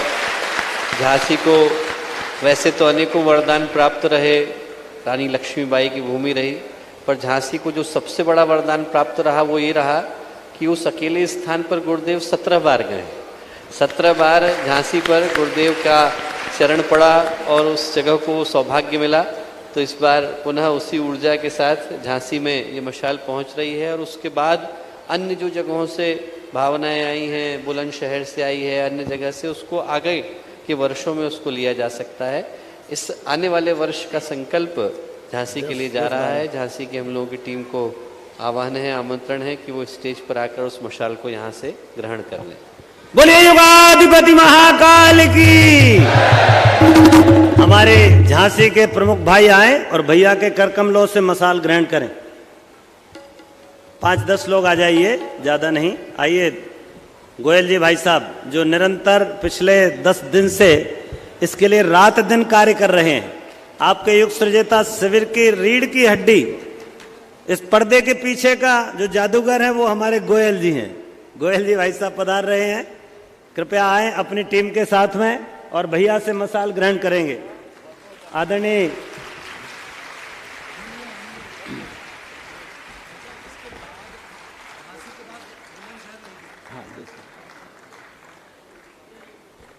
क्रांति की जलती लाल मशाल, क्रांति की थाम लो भारत माँ के लाल, क्रांति की जलती लाल मशाल, क्रांति की जलती लाल मशाल, क्रांति की।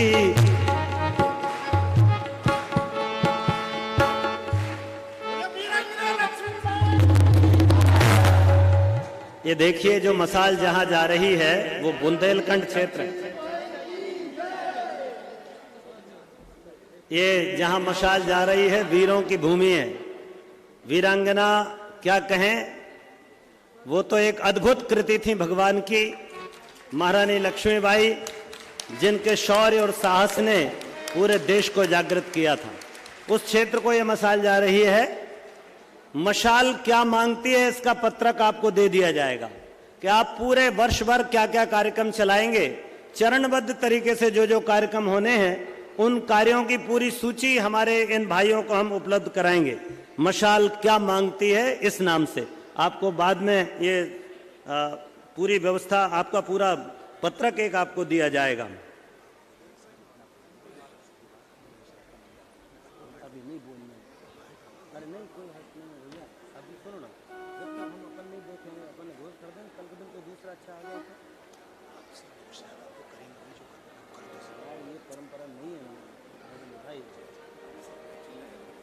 अभी सब बैठे रहें अभी सब बैठे रहिए। अभी शांति पाठ होगा, अभिसिंचन होगा, धन्यवाद ज्ञापन होगा और हमारे कुछ सम्मानीय अतिथि हैं उनका स्वागत भी यहां से अभी होना शेष है। कृपा करके बैठ जाइए, कोई नहीं उठेगा, अभी बैठिए। हमारे अतिथियों के सम्मान में मैं सर्वप्रथम राजेश कुमार सिंह जी और श्री राम शिरोमणि वर्मा जी, सांसद श्रावस्ती, आदरणीय राम शिरोमणि वर्मा जी सांसद श्रावस्ती हमारे बीच पधारने का कष्ट करें। आपका स्वागत, वंदन और अभिनंदन, आपके सब कार्यों का अभिनंदन है। आदरणीय श्री राजेश कुमार सिंह जी एजीआई सिद्धार्थनगर, कृपया पधारें और भैया से परम पूज्य गुरुदेव वंदनीय माता जी का दुपट्टा।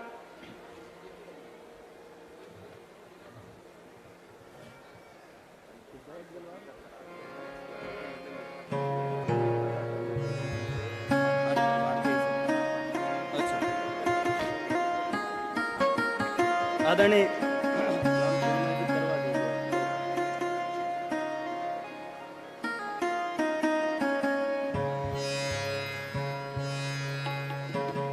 और इसी के साथ मैं हमारे आदरणीय जयप्रकाश वर्मा जी को यहाँ आमंत्रित करता हूँ इस कार्यक्रम के संयोजक के रूप में। एक सशक्त टीम के साथ उन्होंने असंभव कार्य करके दिखाया। कृपया अभी बैठ जाएं, विदाई नहीं हुई है, अभी शांति पाठ नहीं पढ़ा गया है, कृपया बैठ जाइए। जो बाहर चले गए हैं, जो बाहर हैं, उनसे प्रार्थना है तुरंत लौट जाएं। सभी कार्यकर्ता सबको तुरंत लौटाएं। श्रद्धेय भैया की विदाई होगी, उसके बाद ही कोई बाहर जाएगा। जितने भी भाई बाहर गए हैं सब वापस लौट जाएं और बैठ जाएं। सुरक्षा वाले भाई ध्यान दें। करबद्ध निवेदन। इसके उपरांत सम्माननीय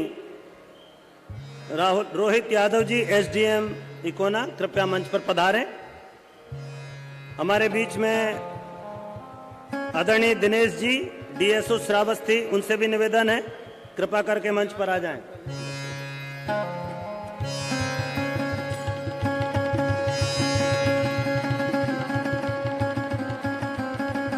और इसी के साथ में अब मैं हमारे भाई जयप्रकाश वर्मा जी को यहाँ आमंत्रित करता हूँ। हमारे जो ये कार्यक्रम के संयोजन के रूप में उन्होंने एक टीम बनाकर काम किया और असंभव काम को संभव कर दिखाया। और मैं भैया का भी बहुत ऋणी हूँ कि इतनी विपरीत परिस्थितियों में स्वास्थ्य की समस्या रहने के बाद भी भैया ने अपना आशीर्वाद, अपना सहयोग, अपना स्नेह बरसाया और इस कार्य को संपन्न करने में हमारी टोली को बहुत सहयोग प्रदान किया है। मैं आदरणीय जयप्रकाश वर्मा जी को आमंत्रित करता हूं धन्यवाद ज्ञापन के लिए।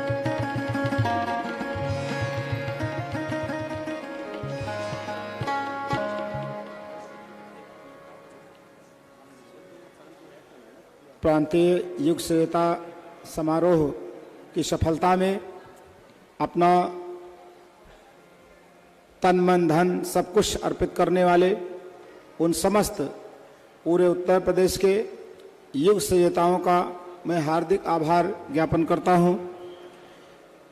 हमारे बहुत सारे जनपदों में परिजनों ने गोष्ठियां की, नए नए युवाओं के बीच संपर्क साधा, सहयोग जुटाया अन्न धन का, और बहुत सारे हमारे युग संहिता भाई बहनों ने इस स्थान पर आकर के बहुत कठिन परिश्रम किया।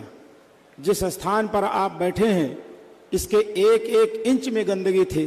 जो लोग यहाँ होंगे वो लोग जानते होंगे, स्थानीय लोग, एक एक इंच में गंदगी थी। यहाँ पैर नहीं रखा जा रहा था। हम लोग जब आए थे तो यहाँ पैर रखना मुश्किल था। कोई लेबर मजदूर यहाँ सफाई करने को तैयार नहीं था। इतनी भीषण गंदगी, इतना भीषण जंगल, भयानक सर्प, बहुत सारे बिच्छू, न जाने कितनी समस्याएं थीं। लेकिन परम पूज्य गुरुदेव के ये युग निर्माणी, जिनके भीतर एक उन्मत्तता है, जिनके भीतर एक जोश है, जिनके भीतर एक उमंग है, ऐसे प्राणवान, ऐसे समर्पित परम पूज्य गुरुदेव के हमारे वो युवा साथी जो सीतापुर, बाराबंकी, लखीमपुर और आगरा, कहाँ से हमारे परिजन आए और उन सब ने अपने श्रम से उन सारी विपरीत परिस्थितियों को अनुकूल बना दिया। बीच में बाढ़ की भी परिस्थितियां थीं, बहुत स्थिति खराब थी, लेकिन फिर भी हम लोग पूरा कैंप कार्यालय स्थापित किए थे और पानी इतना भर गया था। जो लोग जानते हैं कि हमारा कैंप कार्यालय का जो मुख्य कमरा था, उस कमरे से केवल 2 इंच नीचे पानी रह गया था। जब हम लोग सोच रहे थे कि अब हम सब लोगों को भी अपना स्थान समेट लेना चाहिए, नहीं तो पानी रात भर में पता नहीं ऊपर आ जाए। हम लोगों ने प्रशासन से संपर्क भी साधा, मोटर बोट भी आई थी और वो ले जाने के लिए आई थी, लेकिन हम लोगों का चूंकि संपर्क नहीं था, कांटेक्ट नहीं था, तो मोटर बोट आसपास घूम करके चली गई थी। उसी समय जब हम लोगों के ये था कि आप तैर करके हम लोग चलें, क्योंकि तैरने जैसा पानी था यहाँ। बीच में कुछ गांव के लोग आए और उन लोगों में कुछ कंधे पर लाद करके बच्चों को लेकर के आए और उन लोगों ने कहा कि भैया हमारे बच्चे हैं, 2-3 दिन से खाना नहीं मिला क्योंकि हम लोगों के घरों में पानी भरा है। जब ये हम लोगों ने सुना तो हम सब लोगों ने ये सोचा कि चाहे डूबना पड़े, चाहे कुछ भी करना पड़े, अब हम लोग जाएंगे नहीं। अब सबसे पहला काम ये करेंगे कि इन सबको भोजन उपलब्ध कराएंगे। तो हमारी सीतापुर की बहनें तैयार हुई और हमारे आदरणीय प्रवीण भैया बैठे हैं, इनका एक हॉल है। उसी हॉल में जहां पर उनका परिवार भी, क्योंकि उनके भी सारे कमरों में पानी भर गया था, पूरे परिवार सहित, बच्चों सहित सब लोग एक जगह उसी चौकी के ऊपर सब लोग रहते थे और नीचे खाना बनता था और उसी में सब लोग भोजन करते थे। पूरे गांव के 500-700 लेकर के हजार लोगों तक का भोजन हमारी बहनों बनाया और हमारे भाई प्रवीण भैया ने भी उसमें बहुत सहयोग दिया और उनके सहयोग से जब लोगों को भोजन मिला, हम लोगों को बहुत आनंद आया। पूरे गांव के लोग कहते थे भैया हम लोगों को और कोई पूछने नहीं आया, लेकिन सबसे पहले गायत्री परिवार पूछने आया। तो इस कार्य में बहुत सारे लोगों ने सहयोग दिया, तब जाकर के कार्य हो पाया, संभव हो पाया। तो उन सभी लोगों को मैं धन्यवाद देना चाहता हूं। खासकर मैं अपने प्रवीण भैया को बहुत बहुत धन्यवाद देना चाहता हूं। भगवान उनके ऊपर ऐसी अनंत कृपा करे कि वे सदैव ऐसे राष्ट्र निर्माण के कार्य में अग्रणी भूमिका निभाएं। इसके साथ साथ हमारे आदरणीय शिव पाठक जी, जो आज से नहीं, आज से 3-4 साल पहले जब इसकी भूमिका बनी थी तब से लेकर आज तक यहाँ पर एक एक चीज का परिचय कराने, और हम लोग जब भी कहते थे कि भैया कार्यक्रम तो हम लोग ने घोषित कर दिया, लेकिन ऐसे जगहों पर कार्यक्रम हो पाना पता नहीं संभव हो कि ना हो, तो हिम्मत दिलाते थे, नहीं भाई साहब कार्यक्रम जरूर होगा, भगवान बुद्ध की धरती है, यहाँ पर उनकी प्राण चेतना विद्यमान है, आप हिम्मत करिए। और वो ढांढस बनाते थे, हिम्मत देते थे, और उनके हिम्मत और साहस के कारण हम लोग ये हिम्मत जुटा पाए कि आज ऐसा कार्यक्रम संभव हो रहा है। मैं अपने आदरणीय पाठक जी को बहुत बहुत धन्यवाद देना चाहता हूँ। हमारे आदरणीय जेतवन चौकी प्रभारी हमारे आदरणीय चौबे जी सामने बैठे हुए हैं। हम लोग पहली बार आए, सुरक्षा की बड़ी समस्या थी, क्योंकि गांव के बहुत सारे लोग यहाँ टट्टी करने आते थे, गंदगी करने आते थे, मना करने पर भी कई लोग नहीं मानते थे, तो हम लोगों के सामने समस्या थी। चौबे जी सर एक दिन देखे हम लोग गोष्ठी कर रहे थे, आते ही उन्होंने गायत्री परिवार का परिचय जाना और बहुत ही भाव विह्वल हुए, और उन्होंने पूरी तरीके से अपनी एक प्रतिबद्धता व्यक्त की कि सुरक्षा की जिम्मेदारी हमारी, हम 24 घंटे सजग हैं, आप केवल फोन करिए, हम अपनी सुरक्षा देने के लिए तैयार हैं। मैं आदरणीय चौकी प्रभारी जी को भी कोट कोट नमन करता हूं और उनको भी बहुत बहुत धन्यवाद देता हूं। इसके साथ साथ हम अगर यहाँ टिक पाए इस स्थान पर, तो उन टिकने में 2 व्यक्तियों का सबसे बड़ा योगदान है। एक भाई हमारे श्री राम शरण जी और एक हमारे भाई श्री मुकेश विश्वकर्मा जी। श्री राम शरण चौरसिया जी और श्री मुकेश विश्वकर्मा जी, ये 2 ऐसे नायाब हीरे हमको मिले इस धरती पर, जहां मैं कल्पना नहीं कर सकता था। और इन लोगों ने व्यवस्था से संबंधित यहाँ एक एक चीज जो खरीदी गई है, उसके पीछे हमारे से राम शरण चौरसिया जी का इतना बड़ा योगदान। सुबह 6 बजे से आकर के 12 बजे तक, रात तक सारी सामग्री जुटाते थे, क्योंकि हम लोगों को यहाँ कुछ भी पता नहीं था। हम खुद ही 70 किलोमीटर दूर से यहाँ आकर के अपना टंडीला डाल के बैठे हुए थे।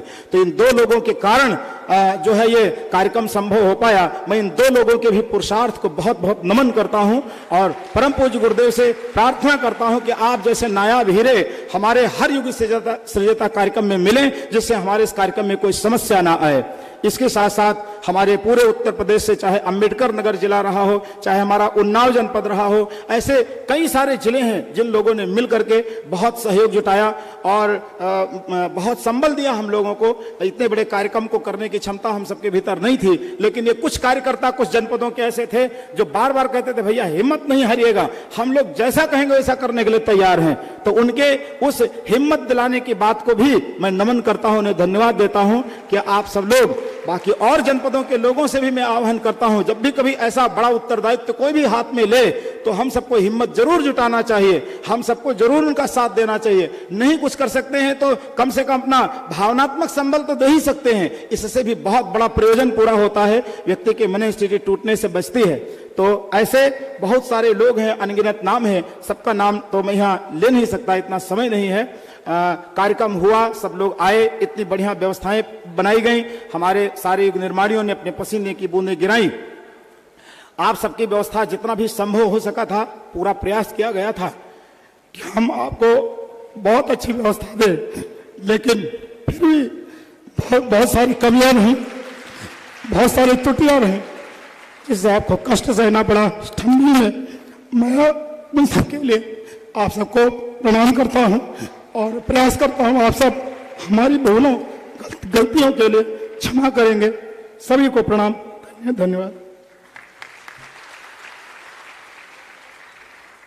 बहुत बहुत धन्यवाद आदरणीय जयप्रकाश जी भाई साहब, आप सबके पुरुषार्थ के लिए।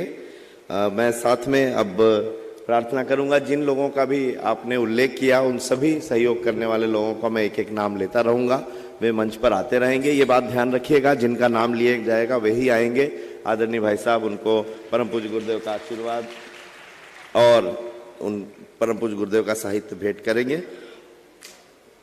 श्री दिनेश वार्ष्णेय जी वैसे तो डिस्ट्रिक्ट सप्लाई ऑफिसर हैं श्रावस्ती के और पूज्य गुरुदेव के एक सच्चे शिष्य भी हैं। यहाँ पर व्यवस्थाओं में आपने बहुत ही सहयोग किया है। मैं प्रार्थना करूंगा मंच पर पधारें और आदरणीय भाई साहब से आशीर्वाद प्रदान करें, प्राप्त करें। श्री रामपाल यादव जी जो हमारे इस क्षेत्र के इंस्पेक्टर हैं, और आपने भी वैसे तो पूरा पुलिस प्रशासन सीओ साहब से लेकर के हर कोई सजग होकर के प्रतिदिन फोन करके आपका सहयोग रहा है। मैं आदरणीय रामपाल यादव जी को और साथ ही श्री अवध बिहारी चौबे जी को, जो कि यहाँ के चौकी इंचार्ज हैं, वे भी कृपया मंच पर पधारें। श्री तिवारी जी जो LIU इंस्पेक्टर हैं, वे भी मैं प्रार्थना करता हूँ मंच पर पधारें। श्री श्याम बिहारी यादव जी, आप भी पुलिस प्रशासन से ही हैं, कृपया मंच पर पधारें। और आदरणीय भाई साहब परम पूज्य गुरुदेव का मंत्र चादा साहित्य भेंट कर रहे हैं। जोरदार तालियों से प्रशासन की ओर से बहुत ही सहयोग हम सबको रहा है।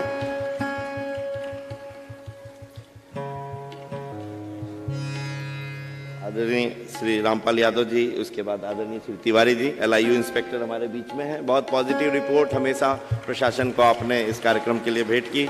हमारे बीच में श्री अवध बिहारी चौबे जी पधार रहे हैं। इसके साथ ही हमारे बीच में डॉक्टर AK मिश्रा जी, वरिष्ठ बाल रोग विशेषज्ञ हैं, वे भी कृपया मंच पर पधारें और परम पूज्य गुरुदेव का आशीर्वाद यहां से प्राप्त करें। विशेष सहयोग में कुछ नाम यहां से जो लिए गए, मैं आप लोगों को सबसे ज्यादा सौंदर्य प्रदर्शनी में देखने को मिला। कुछ ऐसे नाम थे जिनको मैं बुलाना चाहता हूं। श्री श्याम किशोर गोयल जी, चाहे वो कल का दीप यज्ञ हो, यहाँ की साज सज्जा हो, अनवरत श्रम करने वाले हमारे श्री श्याम किशोर गोयल जी, जयपुर अश्वमेध की प्रदर्शनी से लेकर आज तक हर बड़े कार्यक्रम की प्रदर्शनी में आपने सहयोग किया है। ऐसे गोयल जी भाई साहब। श्री सियाराम गौतम जी, लखीमपुर से मूर्ति निर्माण में आपने सहयोग किया है। श्री बालक राम जी, बरेली से, कृपया मंच पे पधारें। श्री अरुण नामदेव जी, जबलपुर से, आपने भी प्रदर्शनी में मूर्ति निर्माण में अपना सहयोग किया है। अलग अलग मूर्तियां अलग अलग लोगों ने बनाई हैं। ये प्रदर्शनी में सहयोग करने वाले हमारे भाई थे। इसके बाद मैं श्री मुकेश कुमार विश्वकर्मा जी और श्री राम शरण चौरसिया जी, जिनका अभी जयप्रकाश जी भाई साहब उल्लेख कर रहे थे, कृपया मंच पर पधारें। ये श्रावस्ती के वो हनुमान थे जो सुबह रात दिन जब भी फोन किया जाए तो हर एक व्यवस्था जुटाने में बढ़ चढ़ करके इन्होंने सहयोग किया है।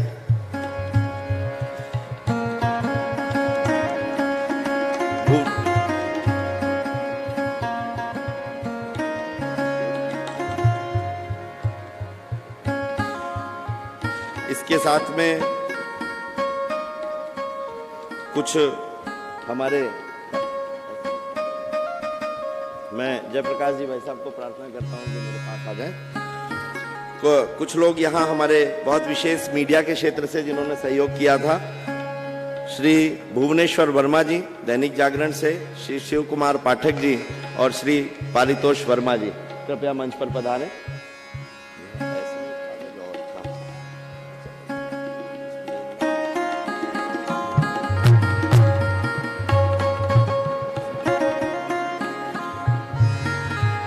के हमारे 3 वरिष्ठ प्रतिनिधि, श्री शिव कुमार पाठक जी, जिनका नाम लिया जा रहा था, श्री भुवनेश्वर वर्मा और श्री परितोष वर्मा जी, आपको सम्मानित किया जा रहा है।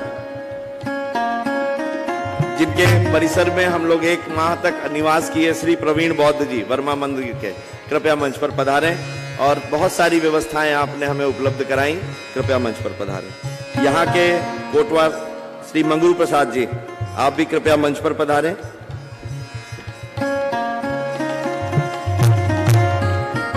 सबने भोजनालय की तारीफ की। भोजनालय की व्यवस्था संभालने वाली बलरामपुर की टीम के प्रतिनिधि श्री सत्य प्रकाश शुक्ला जी और अंगद प्रजापति जी को मैं निवेदन करता हूं कि मंच पर पधारें।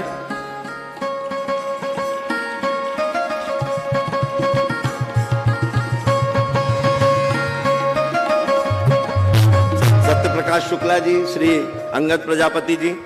फिर इसके बाद बाराबंकी की टीम थी जिसने इस परिसर की सफाई से लेकर के आवास तक की, जो है वो आते जाएंगे, आवास तक की व्यवस्था संभाली बाराबंकी जिले के हमारे नंद किशोर वर्मा जी, श्री रामशरण जी और उपेंद्र वर्मा जी, बाराबंकी जिले से मंच पर पधारे। सीतापुर के श्री गंगा सागर जी, श्रीमती मीना देवी, श्रीमती राजकुमारी जी, ये वो लोग हैं जो बाढ़ के पहले से यहाँ इन्होंने अपना डेरा डाल लिया था और अभी तक हर एक मजबूत काम में इन्होंने सहयोग किया था। बलरामपुर की टीम से हमारे कुछ भाई पधार रहे हैं।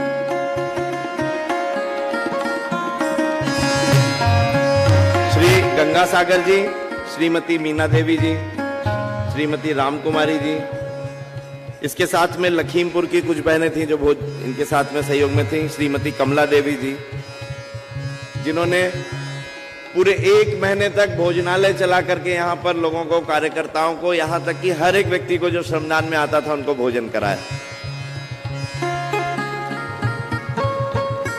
श्री अजय कुमार वर्मा जी लखीमपुर से, जो कि अभी भी दिन रात दौड़ करके व्यवस्थाओं में लगे हुए हैं। यदि यहाँ पर हैं तो वो मंच पर आ जाएं, नहीं तो उनका मैं नाम उल्लेख कर रहा हूँ। श्री प्रशांत जी आगरा से, जिन्होंने इस पूरी सज्जा में हर एक कार्य में, चाहे वो सफाई हो और श्रमदान में गाड़ी चलाने से लेकर छोटा छोटा कार्य भी। श्री प्रशांत बाबू जी, प्रशांत बाबू आगरा से मंच पर पधारे। हिमांशु जी, श्री हिमांशु जी महाराजगंज से, ये भाई पंजीयन और ऑफिस की व्यवस्था में बहुत लंबे समय से इन्होंने सहयोग दिया। श्री हिमांशु जी वाराणसी के,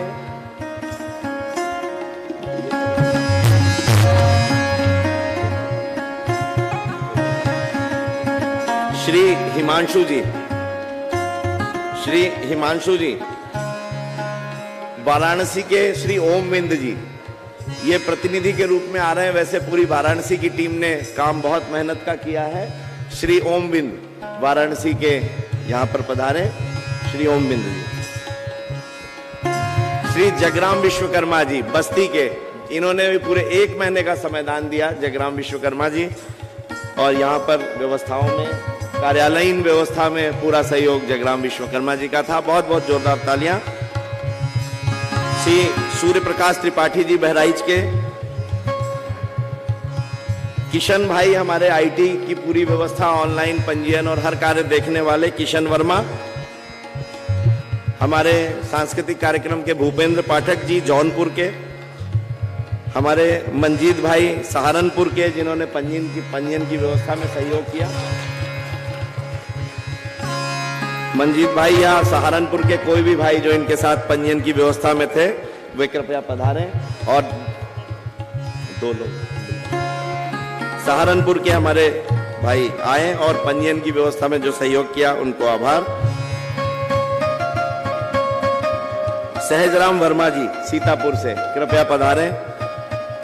डॉक्टर इंद्रेश वर्मा जी, पवन वर्मा जी, आप भी सीतापुर से हैं। सीतापुर की टीम ने बहुत ही सहयोग किया है, विभिन्न विभागों में आपने इस क्रम में सहयोग किया है।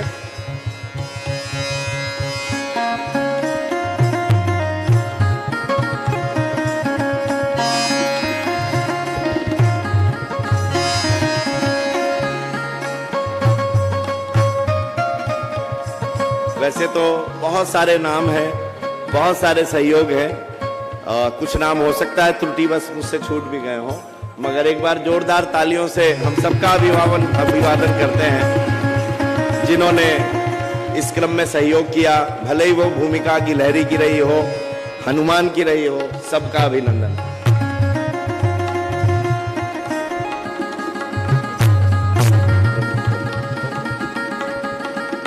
अंत में हमारे एक आगरा के भाई साहब हैं जिन्होंने यहाँ पेंटिंग के कार्य में सहयोग किया था और एक बहुत प्यारी पेंटिंग बना करके लाए हैं पूज्य गुरुदेव की। जयंती प्रसाद कुशवाहा जी वो भाई साहब को वो पेंटिंग भेंट करेंगे। इन्होंने यहाँ पेंटिंग में बहुत सहयोग किया है और अपनी एक पेंटिंग भी लेकर के आए हैं पूज्य गुरुदेव की।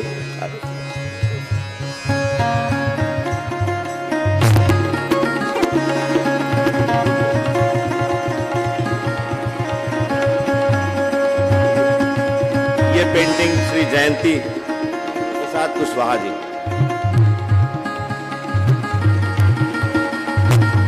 एकदम जैसे प्रिंट निकला हो इस तरह से कार्य करते हैं बाबूजी आगरा के हमारे।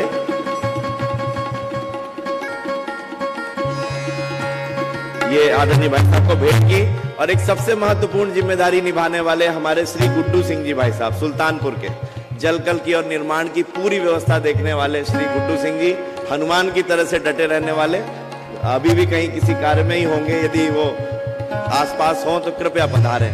श्री गुड्डू सिंह जी।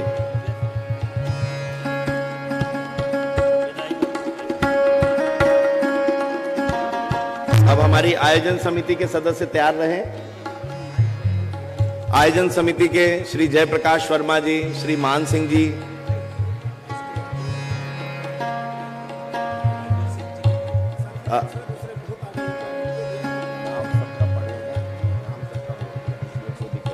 सुरक्षा में हमारे बीच में जो स्पेशल फोर्स के हमारे साथी लगे हुए थे, उसमें से मैं मेजर हमारे कैप्टन साहब को आमंत्रित करता हूं कि वे भी पधारें और इस क्रम में आशीर्वाद ग्रहण करें। परम पूज्य गुरुदेव का साहित्य। कुछ लोग नाम मैंने जल्दी जल्दी पढ़े हैं, तो कृपया जो छूट गए हों वो आ जाएं और इस क्रम को शीघ्रता से संपन्न करें।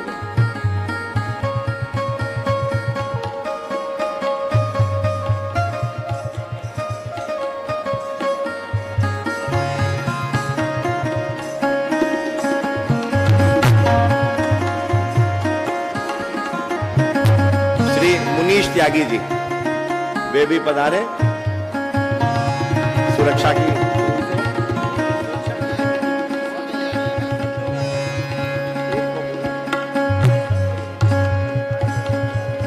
वैसे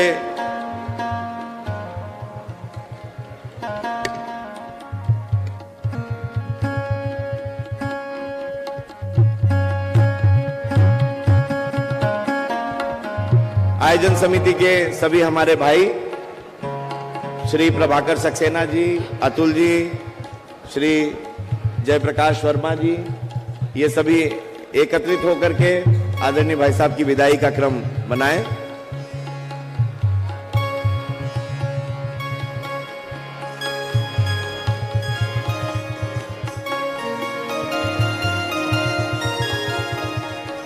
अब आयोजन समिति के हमारे अब हमारे सुरक्षा के भाई गेट पे रुक जाएंगे और अब जो है हम केवल आयोजन समिति के माध्यम से विदाई का क्रम संपन्न करेंगे।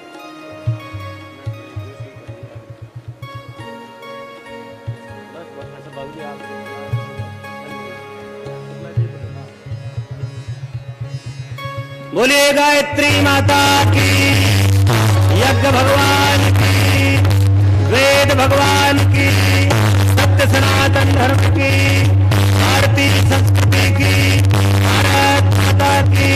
हम बनेंगे, हम बदलेंगे, हम सुधरेंगे।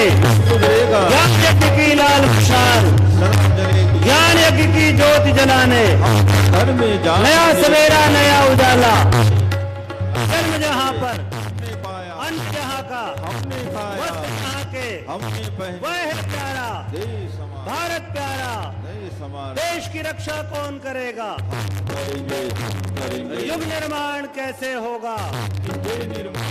माँ का मस्तक ऊंचा होगा। बोले गायत्री माता की, युगाधिपति महाकाल।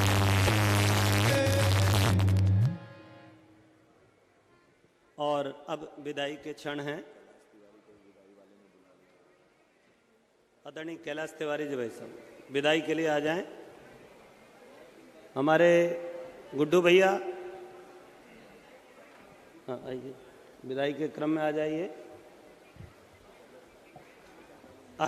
हमारे आदित्य जी, अतुल जी, पवित्र सक्सेना जी, कृपया विदाई के लिए मंच पे आ जाइए। बाकी और लोग ना आए, जिनका नाम पुकारा जा रहा है वही वो लोग आइए।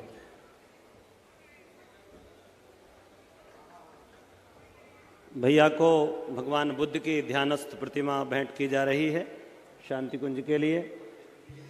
और इस पूरे शिविर के लिए एक अलग से जैकेट बनाई गई थी पीले कलर की, वह भी भैया को भेंट स्वरूप यहाँ से दी जा रही है। ये बैग हमको प्राप्त हुए थे, हमारे एक भाई ने सहयोग किया था, वह भी भैया को दिया जा रहा है। श्रद्धा सुमन अर्पित किए जा रहे हैं। आप सबकी ओर से जोरदार करतल ध्वनि से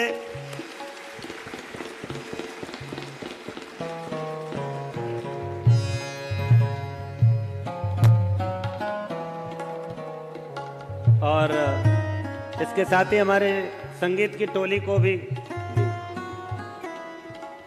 क्रमशः विदाई करें, शीघ्रता करें और इसके साथ शांति पाठ होगा। हमारे शांति कुंज की पूरी टोली को विदाई का क्रम संपन्न हो रहा है। क्रमशः आकर के विदाई का क्रम पूर्ण कराएं।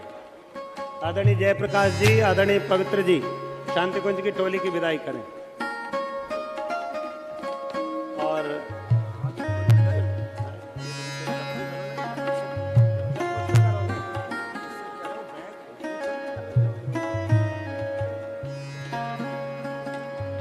आइए, ये विदाई का क्रम भी चल रहा है, भगवान की विदाई का क्रम समय भी है। देव मंच पर रखे हुए कलश को उठाकर जल का अभिसिंचन करें। शांति पाठ और विदाई का क्रम यहाँ से संपन्न हो रहा है। एक भाई ऋषि कलश उठाकर अभिसिंचन करें। ओम द्यो शांति अंतरिक्ष ग्वं शांति पृथ्वी शांतिरापः शांतिरोषधयः शांतिः वनस्पतयः शांतिर्विश्वे देवाः शांतिर्ब्रह्म शांतिः सर्वगं शांतिः शांतिरेव शांतिः सामा शांतिरेधि। ओम शांतिः शांतिः शांतिः सर्वारिष्ट सुशांतिर्भवतु।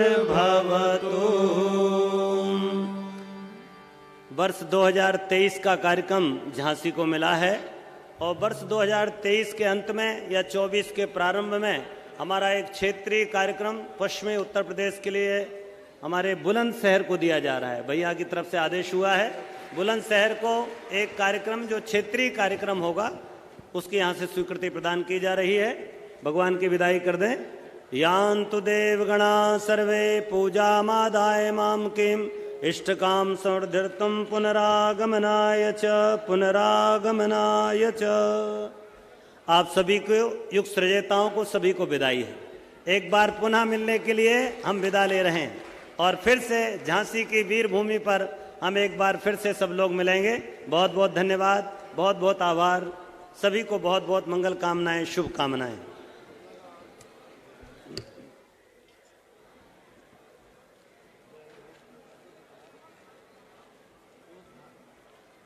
अभी कृपया आप लोग मार्ग में ना आएंगे। भैया को चूंकि अतिशीघ्र निकलना है, दूर से आप लोग प्रणाम कर लें। हाँ, मैं एक नाम कुछ मुझसे छूट गए थे मगर मैं उसका उल्लेख यहाँ कर सकता हूँ। हमारे गोंडा के परिजन, जिसमें हमारे सुनील भाई साहब हैं, मिश्रा जी भाई साहब हैं, जो जिन्होंने वहाँ पर लोगों को वेलकम किया। लोग चाहे शांति कुंज के हों और चाहे क्षेत्र से जो भी लोग आए उनको वहाँ रिसीव किया और उन सबको भी आभार। आयोजक जिले लखीमपुर, बलरामपुर, गोंडा, बहराइच, श्रावस्ती सभी जिले के कार्यकर्ताओं को आभार। और मेरी प्रार्थना है कि अभी हम लोगों के लिए कार्यक्रम खत्म नहीं हुआ है। कम से कम हमारे 100 कार्यकर्ता रुकेंगे और इस सारी व्यवस्थाओं को समेटेंगे। तो इसलिए अभी से इस क्रम को समेटना, चीजों को व्यवस्थित रखना, ये काम शुरू कर दें। जो कार्यकर्ता जिस व्यवस्था में है उस व्यवस्था की सभी वस्तुओं को ठीक से रखें। जिन आवासों पे हमारे परिजन रुके हैं उसकी चाबियों को वहां रिसेप्शन पे जरूर सौंप दें। जो ताला लगा है कमरों में